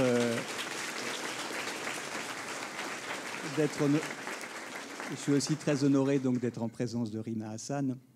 J'ai beaucoup parlé aux étudiants, dont certains sont dans l'amphi aujourd'hui. J'ai beaucoup parlé aux étudiants dans des cours très bizarres de droit de la fonction publique, institutions administratives, quoi d'autre, finances publiques. J'ai beaucoup parlé de la Palestine dans ces cours-là. Et voilà, je vous remercie aussi de l'invitation pour le comité Palestine Havrais. Alors, c'est vrai que moi, je ne suis pas spécialiste de droit international public et j'avais proposé à Nada de plutôt parler de la question de la réception en droit de l'expression publique du soutien à la cause palestinienne et en particulier depuis le 7 octobre 2023.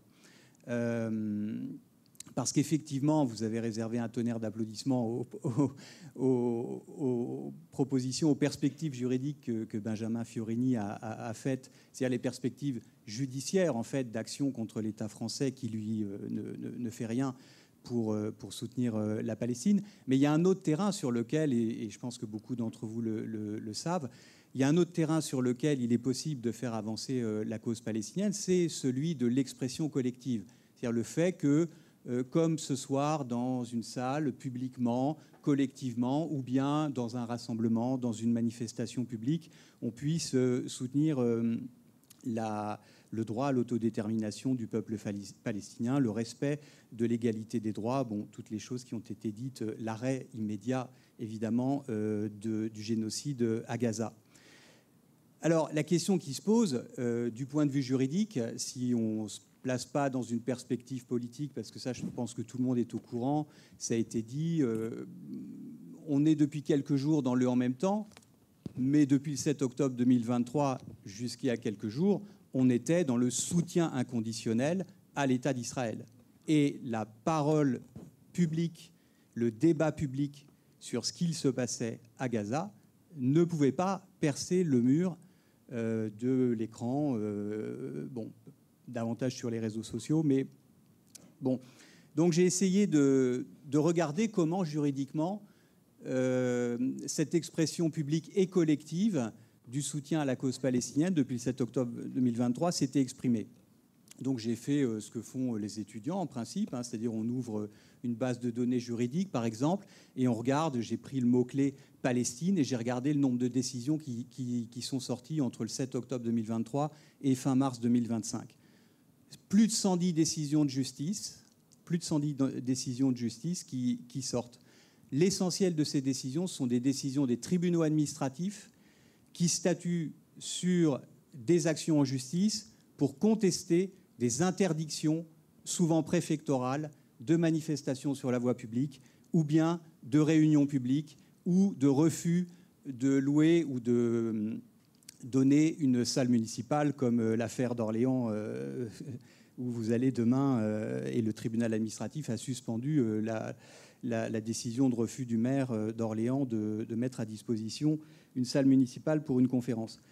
Donc l'essentiel de ces décisions de justice, ce sont des décisions d'interdiction, c'est-à-dire que sur 111 décisions, on a 69 décisions d'interdiction, le plus souvent des arrêtés préfectoraux, mais aussi des arrêtés municipaux et aussi parfois des décisions de présidents d'université ou de directeurs d'établissements d'enseignement supérieur comme à Sciences Po. Alors qu'est-ce que ça nous dit ? Qu'est-ce que ça nous dit ces décisions d'interdiction et qu'est-ce que ça nous dit tout ce contentieux ? Je n'ai pas le temps de rentrer dans le détail. Ça nous dit en fait que les autorités administratives, et en particulier les préfets, ils sont bien les représentants du gouvernement. Ils sont bien les représentants d'une position politique qui était celle du gouvernement et qui était celle du soutien inconditionnel à Israël. Alors, dans certains cas, ça vire même à l'obsession. C'est-à-dire que dans le cas du préfet des Alpes-Maritimes, par exemple, entre le mois d'octobre et le mois de décembre 2023, chaque semaine, il y a une déclaration pour un rassemblement, une manifestation sur la voie publique à Nice. Chaque semaine, le préfet interdit le rassemblement ou la manifestation. À tel point que si on fait le total des condamnations du préfet, puisqu'il perd systématiquement devant le tribunal administratif, oui, il perd systématiquement. Chaque semaine, il perd. C'est plus de 30 000 euros qui sont dépensés par le préfet, 30 000 euros évidemment d'argent public, qui sont gâchés finalement par le préfet dans cette espèce d'obsession anti-palestinienne à travers ces arrêtés d'interdiction. Parfois, on a même dans les pratiques administratives ce que j'avais noté ça, des petites techniques un peu misérables pour essayer d'empêcher que se tienne un rassemblement ou une manifestation. Par exemple, c'est très récent, c'est à Marseille, le tribunal administratif, c'est le 15 mars 2025. Bon, un collectif organise une réunion publique avec une conférence sur la résistance en Palestine et au Liban aujourd'hui. Donc c'est le 15 mars, la conférence doit se tenir à 15h30. Le préfet notifie l'arrêté d'interdiction à 13h15 pour une conférence à 15h30. Le recours, les avocats sont diligents, est déposé à 14h01. Toujours la conférence à 15h30. Le tribunal administratif dit qu'il y a non-lieu à statuer, c'est-à-dire qu'il ne peut pas statuer sur la demande d'annulation de l'arrêté d'interdiction préfectorale. Pourquoi ? Parce qu'en fait, il n'est pas en capacité de statuer. Il n'est notamment pas en capacité de faire respecter le principe du contradictoire, qui est un principe essentiel en matière procédurale. Donc on voit qu'il y a des petites manœuvres préfectorales, administratives, pour empêcher que se tiennent finalement ces manifestations.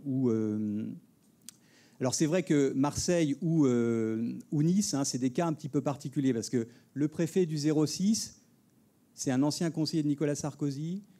Il vient d'être nommé secrétaire général du ministère de l'Intérieur. Je vous rappelle que le ministre de l'Intérieur, c'est Bruno Retailleau. Le préfet des Bouches-du-Rhône, c'est lui qui a pris la décision de résilier le contrat d'association du lycée Averroès quand il était préfet du Nord. Bon, ceci dit, c'est assez limité ces cas-là, parce que finalement, on se rend compte que les préfets, de manière générale, n'interdisent pas systématiquement. Ce qu'on constate aussi, et puis je ne voudrais pas trop exagérer sur le temps pour laisser la place aux questions, ce qu'on constate aussi, c'est que sur ces 69 décisions administratives d'interdiction, eh bien, dans 51 cas, c'est-à-dire vraiment c'est plus de 3/4 des cas, les tribunaux administratifs donnent raison aux requérants, c'est-à-dire aux manifestants, à ceux qui demandent de pouvoir s'organiser pacifiquement et faire, comme on le fait ce soir, dans le bon ordre, une réunion publique. Donc on voit que le juge, quand même, dans la période actuelle, le juge administratif, ça reste quand même un point d'appui. Il ne faut pas s'enthousiasmer trop, mais ça reste quand même un point d'appui, c'est-à-dire que face à un pouvoir politique, et je n'ai pas le temps de développer sur le caractère de plus en plus liberticide du pouvoir politique, et à des autorités administratives qui, bien entendu, appliquent ce que le pouvoir politique décide, on a quand même un juge qui continue à sauvegarder les droits fondamentaux ou les libertés fondamentales.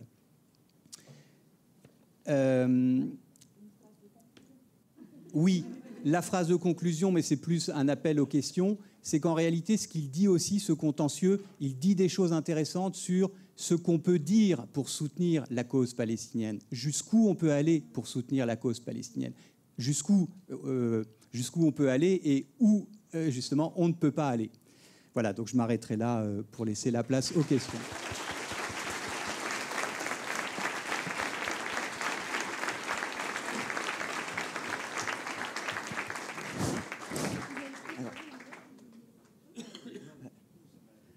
Donc merci beaucoup Nicolas, et vraiment désolé d'avoir sacrifié une partie, mais je suis sûre que ça va être, on va essayer de publier Donc, question de la salle. Je suis sûre que les questions fusent et qu'il y a pas mal de questions. Je savais que les étudiants des Beaux-Arts, et je vais donner en fait la priorité à la jeunesse et aux étudiants, parce qu'on est ravis de les avoir là, je peux vous dire.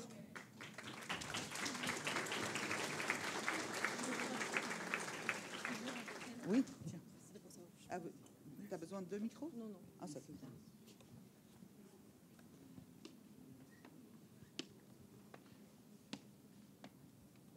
Donc, je retiens.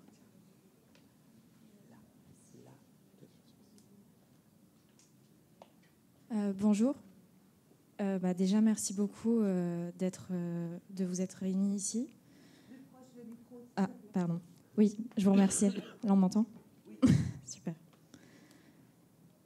Donc oui, merci aux intervenants, intervenantes et aux organisatrices qui les accompagnent d'avoir permis l'existence de cette table ronde, en dépit de la répression actuelle de toute prise de parole traitant du génocide en Palestine. Aujourd'hui, nous prenons la parole d'une part pour vous soumettre nos doutes, nos interrogations vis-à-vis du droit international, mais aussi et surtout pour nous adresser à toutes les personnes à qui, lorsqu'on leur demandera ce qu'elles ont fait dans cette lutte, ne voudront pas répondre rien. Il nous semble que ces deux adresses sont vraiment liées puisque beaucoup de personnes autour de nous, témoins du génocide en cours, ne pensent pas être concernées par le sujet que vous traitez, justement parce qu'elles ne pensent pas avoir d'impact ni de pouvoir décisionnaire. D'une certaine façon, parler de droit international revient à parler d'un cercle du pouvoir qu'on a le sentiment de regarder d'en bas. On ne sait pas en quoi on est concerné en tant qu'acteur, en tant qu'actrice. On a le sentiment que quoi qu'il arrive, ça ne dépend pas de nous. Or, quoi qu'il arrive, ça nous concerne.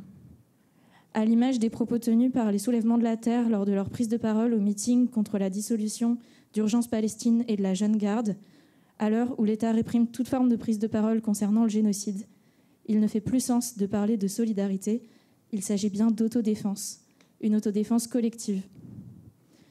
Mais comment on en arrive à cette conclusion ? Comment ne pas renoncer à s'intéresser au fonctionnement des instances juridiques et à la place qu'elles occupent dans la guerre lorsqu'on est constamment confronté à leur dysfonctionnement, voire à leur impuissance dans les médias ?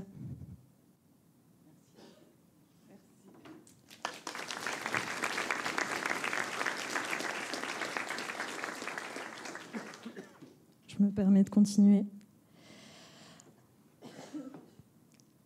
En tant qu'étudiants et étudiantes, nous nous posons la question de l'impact qu'ont pu avoir les mobilisations au sein des universités en soutien à la lutte du peuple palestinien.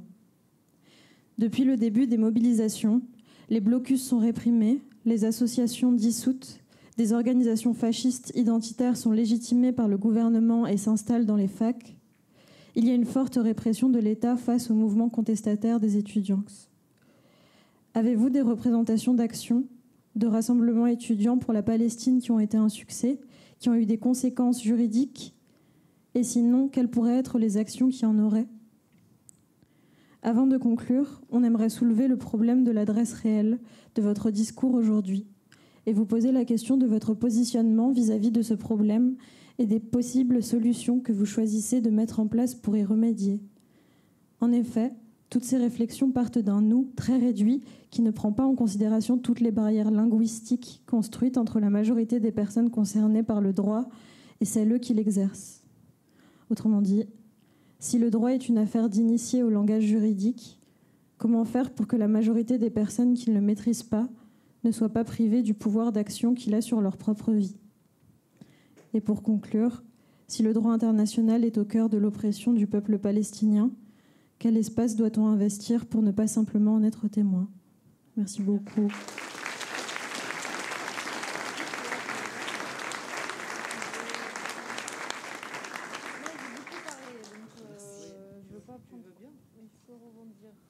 Sur la question de la vulgarisation du droit international. Oui. Je pense que la vulgarisation, c'est bien. Et moi, je peux répondre sur la question de la mobilisation étudiante. Oui, mais en fait, le micro est à côté. Ah, pardon, mais je ne vais pas commencer.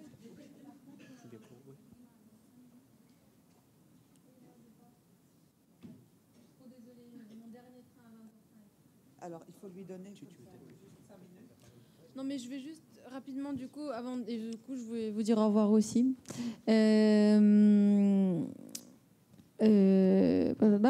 Sur la question des étudiants, on a organisé, juste pour pas prendre trop de temps sur des éléments de réponse, mais j'ai organisé au Parlement le Forum étudiant pour la Palestine. On a invité beaucoup d'étudiants, de comités étudiants dans différents pays européens. C'est en ligne sur YouTube. Vous pouvez regarder, vous avez des témoignages, y compris de très belles réussites. D'étudiants qui ont exposé les tactiques par lesquelles ils sont passés, combien de temps a duré leur blocus, comment ils s'y sont pris, à quel rapport, quelle répression ils ont fait face, etc. Et ça peut vraiment vous inspirer parce que je pense en France où c'est assez particulier parce que quand on entend les autres témoignages, on a quand même un cas en Irlande où ils ont fait un blocus de 5 jours.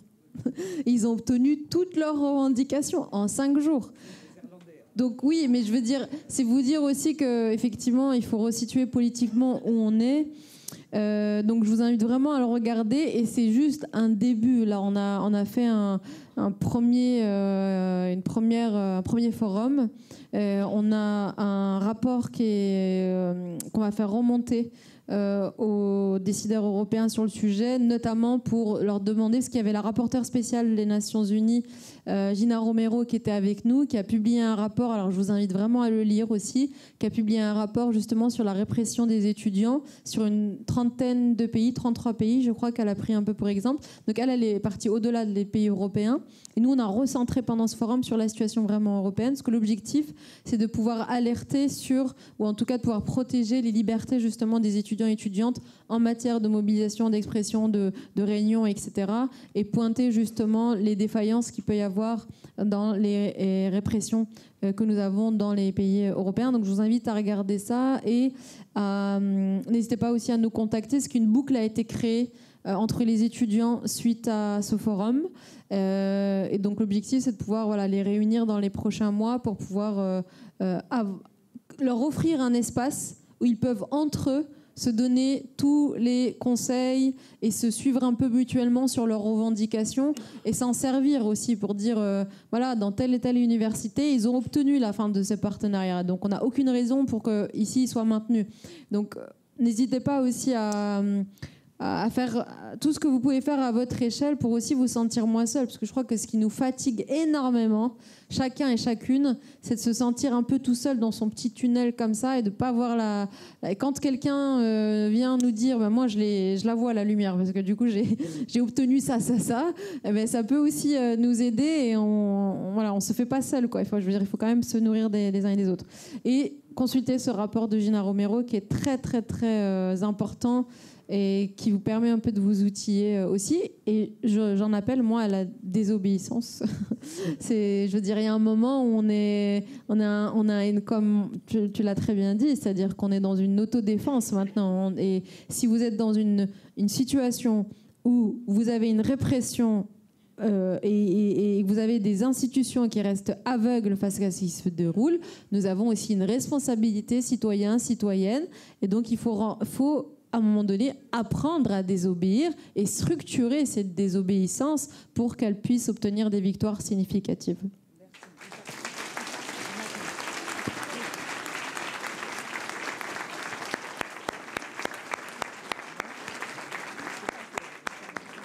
Je vous embrasse fort et je dois partir et je vous dis à très bientôt et je reviendrai avec grand plaisir quand vous avez besoin.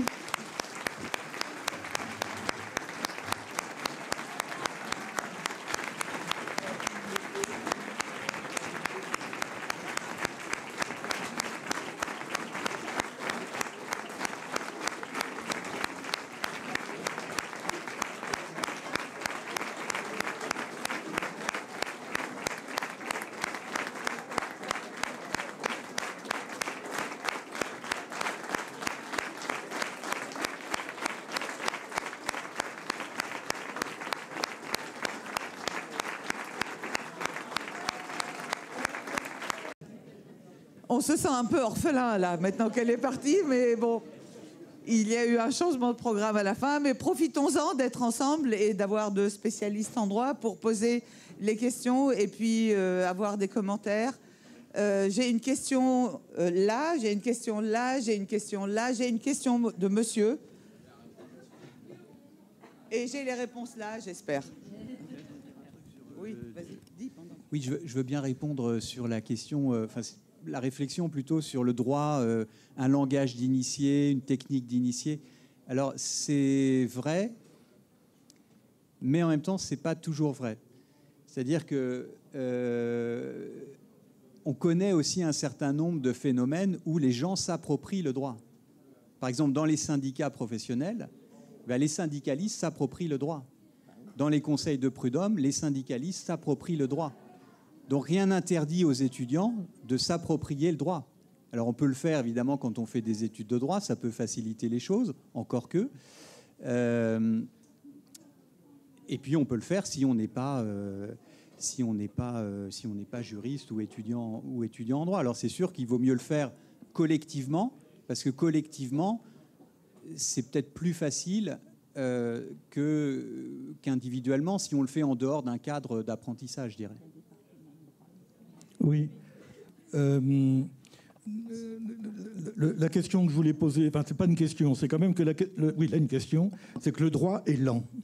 Tout à l'heure, par exemple, il a été évoqué la Cour internationale de justice, qui, il y a plus d'1 an, a posé la question du risque de génocide. Et on est plus d'1 an après, et il n'y a pas la réponse. Juridique, j'entends. Et donc, c'est quand même un problème. C'est-à-dire que pendant qu'on essaye de faire jouer le droit international, etc., Israël accentue de plus en plus sa politique de terre brûlée. Voilà. Et donc, il y a une question de temps qui se joue, quoi. On n'a pas le temps, on n'a plus le temps. Bon. Et donc, ça, c'est une chose. Et en plus, quand on est citoyen, on se sent malgré tout assez démuni. Alors, je ne sais pas si c'est spécifique à la France, mais bon, c'est pas des centaines de milliers de personnes qui sont dans la rue, contrairement à des pays voisins, comme l'Espagne ou d'autres. Bon. Et donc, que faire? Bon, ça a été évoqué, il y a un certain nombre. Bon, moi, je voulais parler d'une chose qui me semble importante, que chacun ici peut faire. C'est de participer à la campagne de boycott des investissements sanctions, mais du boycott. On peut boycotter. Et il y a, par exemple, au Havre, nous sommes une ville où il y a au moins 10 carrefours au Havre. Il faut boycotter Carrefour pour des raisons de droit. Parce que Carrefour soutient la colonisation. Carrefour alimente les soldats à Gaza. Et donc, il y a une campagne internationale de boycott. Et nous avons des cibles qui peuvent être... sur lesquelles on peut... Et en plus, juridiquement, longtemps, ça a été condamné, ça ne l'est plus. Bon, voilà. Donc, je crois qu'on a, en tant qu'individu, collectivement ou seul, on peut agir. Et, par exemple, eh bien... si l'on peut, on ne va plus à Carrefour dans les mois qui viennent. Voilà un exemple d'action qu'on peut mener.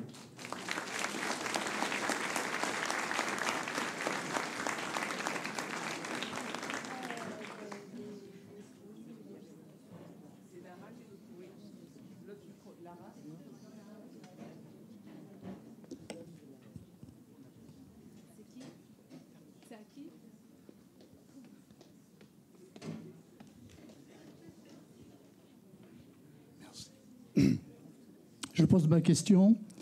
Voilà. Elle concerne la question du délit d'apologie du terrorisme.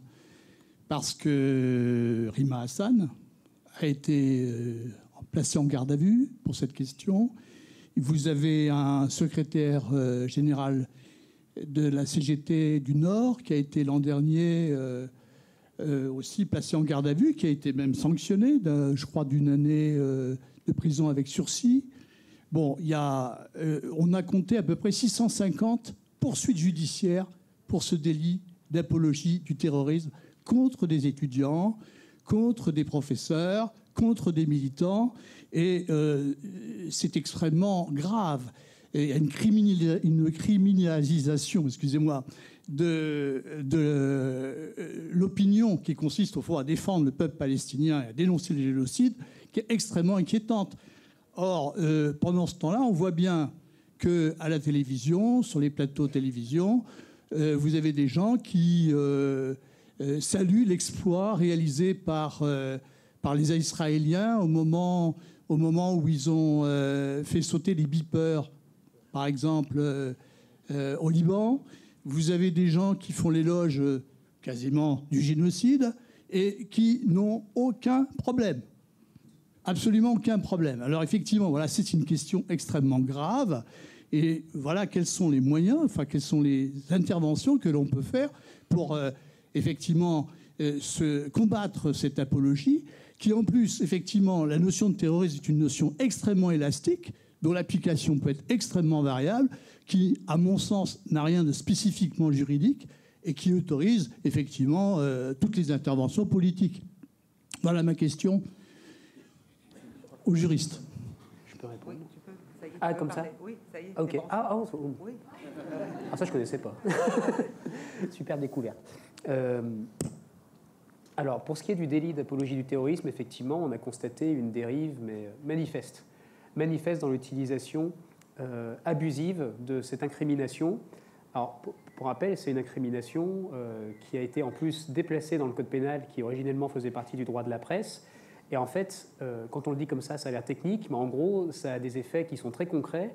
Ça veut dire qu'on va pouvoir utiliser des techniques d'enquête, par exemple, ou des techniques de jugement qui ne peuvent pas être utilisées normalement pour les infractions de la presse. Ça veut dire, par exemple, qu'on peut faire plus facilement des perquisitions. Ça veut dire qu'on peut passer en comparution immédiate. On sait très bien que la comparution immédiate, c'est une méthode de jugement qui n'est pas du tout satisfaisante parce que vous êtes jugé en 2 coups de cuillère à peau par des juges qui ont très peu lu le dossier, des magistrats qui ne l'ont pas lu non plus, donc ils ne peuvent pas vous défendre correctement. Bref, ça déjà en soi, c'est un problème. Ce que je constate, ce qu'on a constaté nous aussi avec notre association des juristes pour le respect du droit international, c'est que cette infraction-là a été utilisée comme d'autres, comme par exemple l'infraction d'incitation à la haine, comme une façon de réprimer les voix pro-palestiniennes et d'une manière, encore une fois, complètement abusive. L'exemple que vous avez mentionné avec la condamnation de M. Delesco, donc militant CGT par le tribunal judiciaire de Lille, si en tant que juriste, vous mettez le nez sur la décision de justice, on y a accès, hein, nous autres, que vous la lisez, mais vous voyez que juridiquement, c'est complètement déconnant. On ne peut pas dire autre chose, c'est complètement déconnant. Et d'ailleurs, j'ai plein de collègues juristes, qui ne sont pas forcément membres d'ailleurs de notre association, qui ont rédigé des articles, vous savez, dans les revues juridiques pour critiquer cette décision et dire qu'elle était en vérité juridiquement nulle et non avenue. Ça ne tient pas une seconde. Et la question qu'on peut se poser, c'est, ce cas-là, on le connaît, parce que c'est un cas qui a été très médiatisé, mais des cas comme ça, il y en a eu combien? Alors vous avez donné une estimation, vous avez donné un chiffre, mais est-ce qu'il n'y en a pas eu plus? Et je vais même donner un autre élément. Là, on est en train de parler des procédures qui donnent lieu à un jugement de condamnation. Mais en droit français, il y a une autre manière de réprimer les gens, c'est non pas de les juger, mais d'utiliser ce qu'on appelle, je ne sais pas si vous connaissez ça, des mesures alternatives aux poursuites.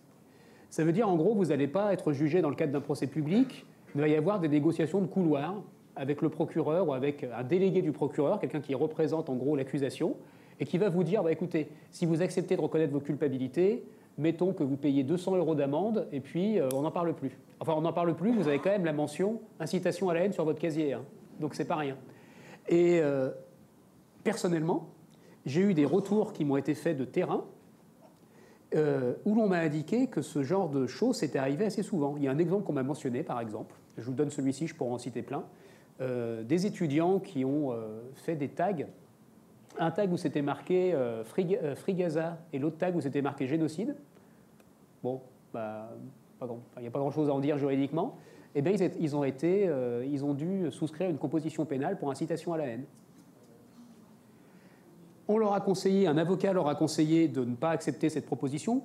Alors, mais par contre, le système, c'est que si vous refusez ce type de proposition, vous êtes traduit devant la juridiction. Et l'avocat leur a dit, mais en fait, refusez la proposition, parce que si vous l'acceptez, de toute façon, vous allez passer devant un juge, et un juge jamais vous condamnera pour ça. Enfin, vous avez le droit, en fait, de faire un tag où c'est marqué ce genre de choses, c'est pas du tout de l'incitation à la haine. Mais en fait, ces étudiants, il faut se rendre compte que vous avez l'impression d'être broyé par la machine judiciaire. Ils avaient fait de la garde à vue. Généralement, quand vous sortez tout juste de garde à vue, vous n'êtes pas forcément dans votre meilleur état psychologique. Et bien, qu'est-ce qu'ils ont fait? Ils ont accepté. Donc, en fait, ils ont payé 200 € d'amende chacun. Et par ailleurs, ils auront dans leur casier judiciaire une mention pour incitation à la haine. Ça va être super après pour trouver un boulot, etc. Et nous, alors ça c'est une des choses qu'on essaye de faire aussi. Parce que le problème de ce genre de pratique, c'est qu'encore une fois, c'est vraiment des négociations de couloir. C'est-à-dire qu'il n'y a aucune statistique officielle sur le nombre de cas, on ne sait pas du tout quand ça se passe, comment ça se passe, c'est que des remontées de terrain. Et ça serait bien, enfin nous ce qu'on va essayer de faire, c'est de faire une sorte de répertoire de cas, de situations où c'est arrivé, et de le rendre public, pour montrer cette dérive-là. Et pour poursuivre sur cette discussion, mais très rapidement. Bon, vous savez qu'en France, on a un gros problème structurel de la justice, c'est que le parquet, hiérarchiquement, il est soumis au pouvoir exécutif. En tout cas, il est hiérarchiquement subordonné au garde des Sceaux, qui est un membre du pouvoir exécutif. Et ça veut dire que, alors, on peut soupçonner qu'il y ait des consignes qui soient données au procureur par le garde des Sceaux, et même sans qu'il y ait de consignes, on peut se dire que les procureurs eux-mêmes vont se conformer à ce qu'ils pensent que doit attendre le garde des Sceaux pour que ça leur assure une bonne carrière. Et ça, c'est quelque chose qui est manifeste dans notre système. Enfin, toutes les personnes qui se sont intéressées au fonctionnement du parquet en France, donc des procureurs en France, pourraient vous le confirmer. Donc en fait, finalement, le fait qu'il y ait un abus de la part des parquets dans l'utilisation de l'infraction d'apologie du terrorisme, j'ai envie de dire qu'hélas, on l'attendait. Mais là où ça devient encore plus dangereux, c'est quand les juges suivent. Parce que les juges, eux, théoriquement, ils sont statutairement indépendants du pouvoir exécutif. Il n'y a rien qui les rattache aujourd'hui à Gérald Darmanin. Il n'y a rien qui les rattache à Gérald Darmanin. Donc normalement, ils ne devraient pas suivre ce mouvement-là. Et l'affaire de Lescaut dont on parlait, ça prouve que malheureusement, les juges, parfois, ils sont aussi perméables à cette ambiance qui a été instillée par les éléments de langage du gouvernement qui viennent eux-mêmes de la propagande israélienne. Ça, c'est inquiétant. Et alors, alors là où nous, on peut agir en tant qu'association là-dessus, vous allez voir, c'est un truc tout bête, hein, mais personne ne le fait. Donc, on va essayer de s'y coller. Même si ça suppose des moyens et que peut-être qu'on ne pourra pas le faire tout de suite, mais on va essayer. C'est de proposer des formations aux magistrats au droit international. Parce qu'en fait, les magistrats, on pense qu'ils savent tout, mais ils ne savent pas tout. Hein. Et les magistrats, il y en a certains qui sont spécialisés, ils sont juges d'affaires familiales, d'autres, ils sont juges pénaux, d'autres, enfin voilà.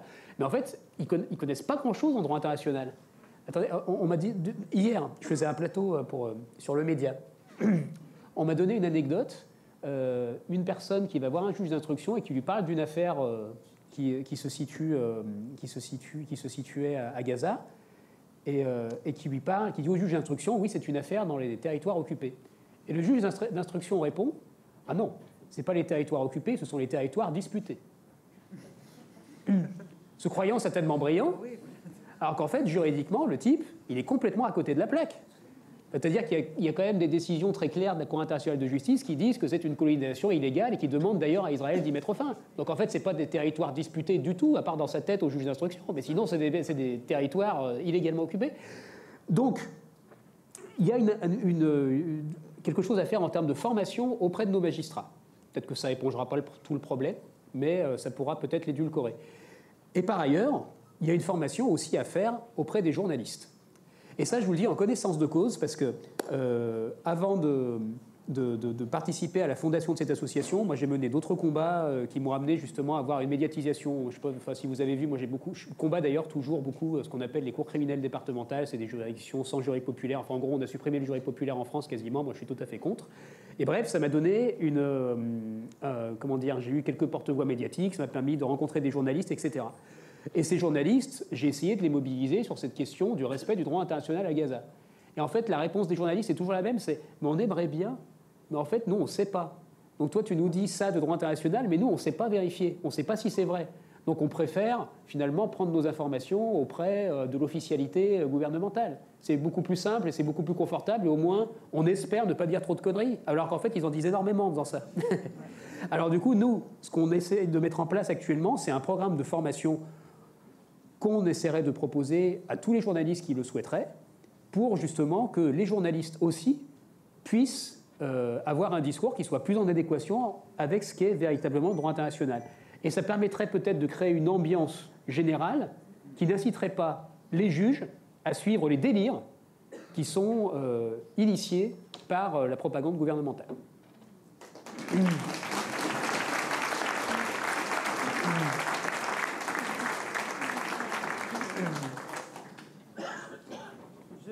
On va prendre, je crois qu'on a le temps pour une dernière question. On doit rendre la salle à 20h. Notre contrat s'achève à 20h. Je rappelle qu'il y a le chapeau en partant, donc on peut prendre une question. Il y a un chapeau à la sortie. Merci de votre participation. crois qu'il est 20h pile. Non, c'est bon. Oui. Voilà, le micro est là. Bonjour. Alors, je vais faire très vite. C'est pour répondre surtout aux étudiants à la première question, puisque je comprends absolument ce sentiment d'abandon autour de toi lorsque tu entends parler et que tu as l'impression que tout le monde s'en fout. En fait, moi-même, j'étais très surpris de voir cette salle très pleine. Et j'en profite parce que j'ai une proposition à vous faire tous, que j'ai fait. Je ne sais pas si vous le savez, mais on a tous le droit d'écrire au président de la République, de contacter nos députés. Ça va résonner aussi un peu ce que nos messieurs nous ont parlé. Je vous le lis très rapidement, et c'est une solution. Au moins, on peut faire quelque chose. Donc, depuis les attaques du Hamas en Israël depuis le 7 octobre 2023, nous assistons à un puissant massacre d'enfants gazaouis et à la famine qui les frappe. Aujourd'hui, je souhaite attirer votre attention sur cette crise humanitaire et sur notre responsabilité collective. Depuis le 7 octobre, plus de 16 756 enfants ont été tués par l'armée israélienne. Malgré cela, nous n'avons rien fait. Pourquoi ? Pourtant, nous sommes le pays des droits de l'homme. La France a signé la Convention internationale des droits des enfants et s'est engagée à respecter et protéger les enfants. Alors que nous venons de fêter les victoires des Alliés sur le fascisme, le nazisme et l'antisémitisme, et que les procès de Nuremberg ont introduit une notion de crime de l'humanité... Excusez-moi de vous interrompre, je suis désolée, mais si vous voulez, vous pouvez nous envoyer le texte, et puis je pourrais le partager, parce qu'on a sur le site, ce serait plus simple que de lire... Merci pour votre idée. En tout cas, l'idée est d'envoyer effectivement ce même message. Si tout le monde le fait, s'ils reçoivent tous des centaines de fois le même message, peut-être que quelque chose peut être fait. Oui. Merci beaucoup, mais n'hésitez pas à m'envoyer le texte. Ah bah c'est parfait, nous le partagerons. Très bien. Donc, une dernière petite question ? Une très courte, une question. Hein.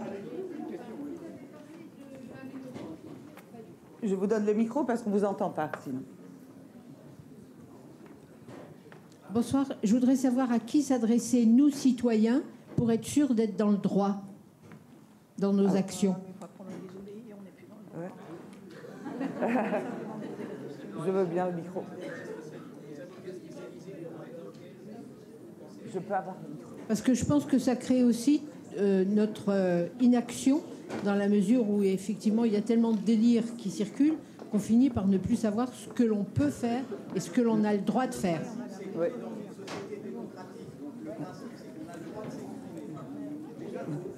Oui.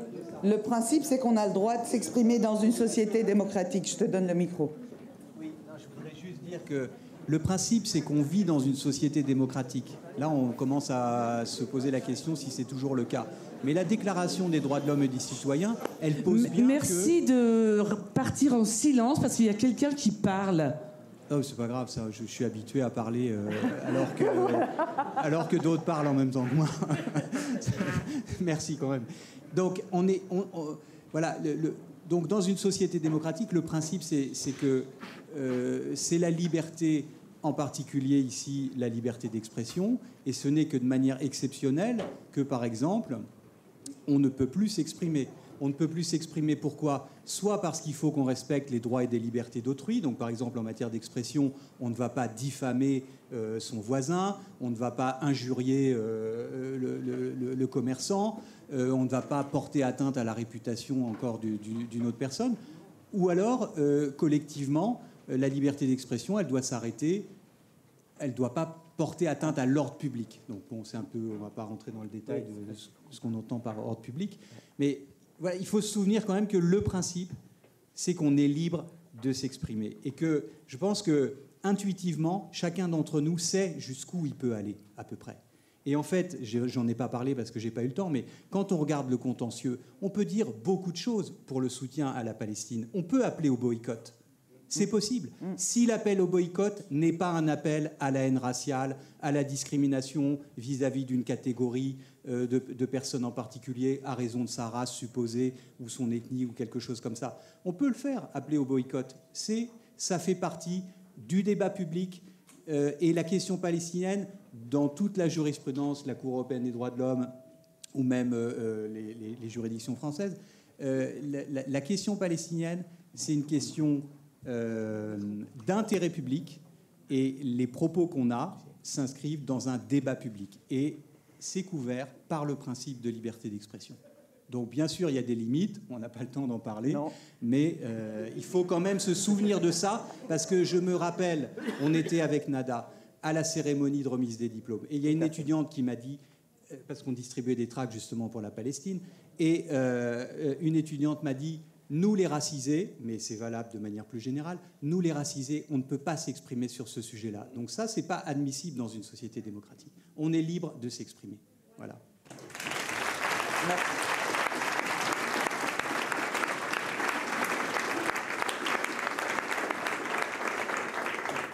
Les bonnes choses ont une fin, mais j'aime pas du tout cette expression, mais malheureusement aussi. On doit quitter, vider les lieux à 20h. On a déjà 5 minutes de retard. Merci beaucoup d'avoir été là.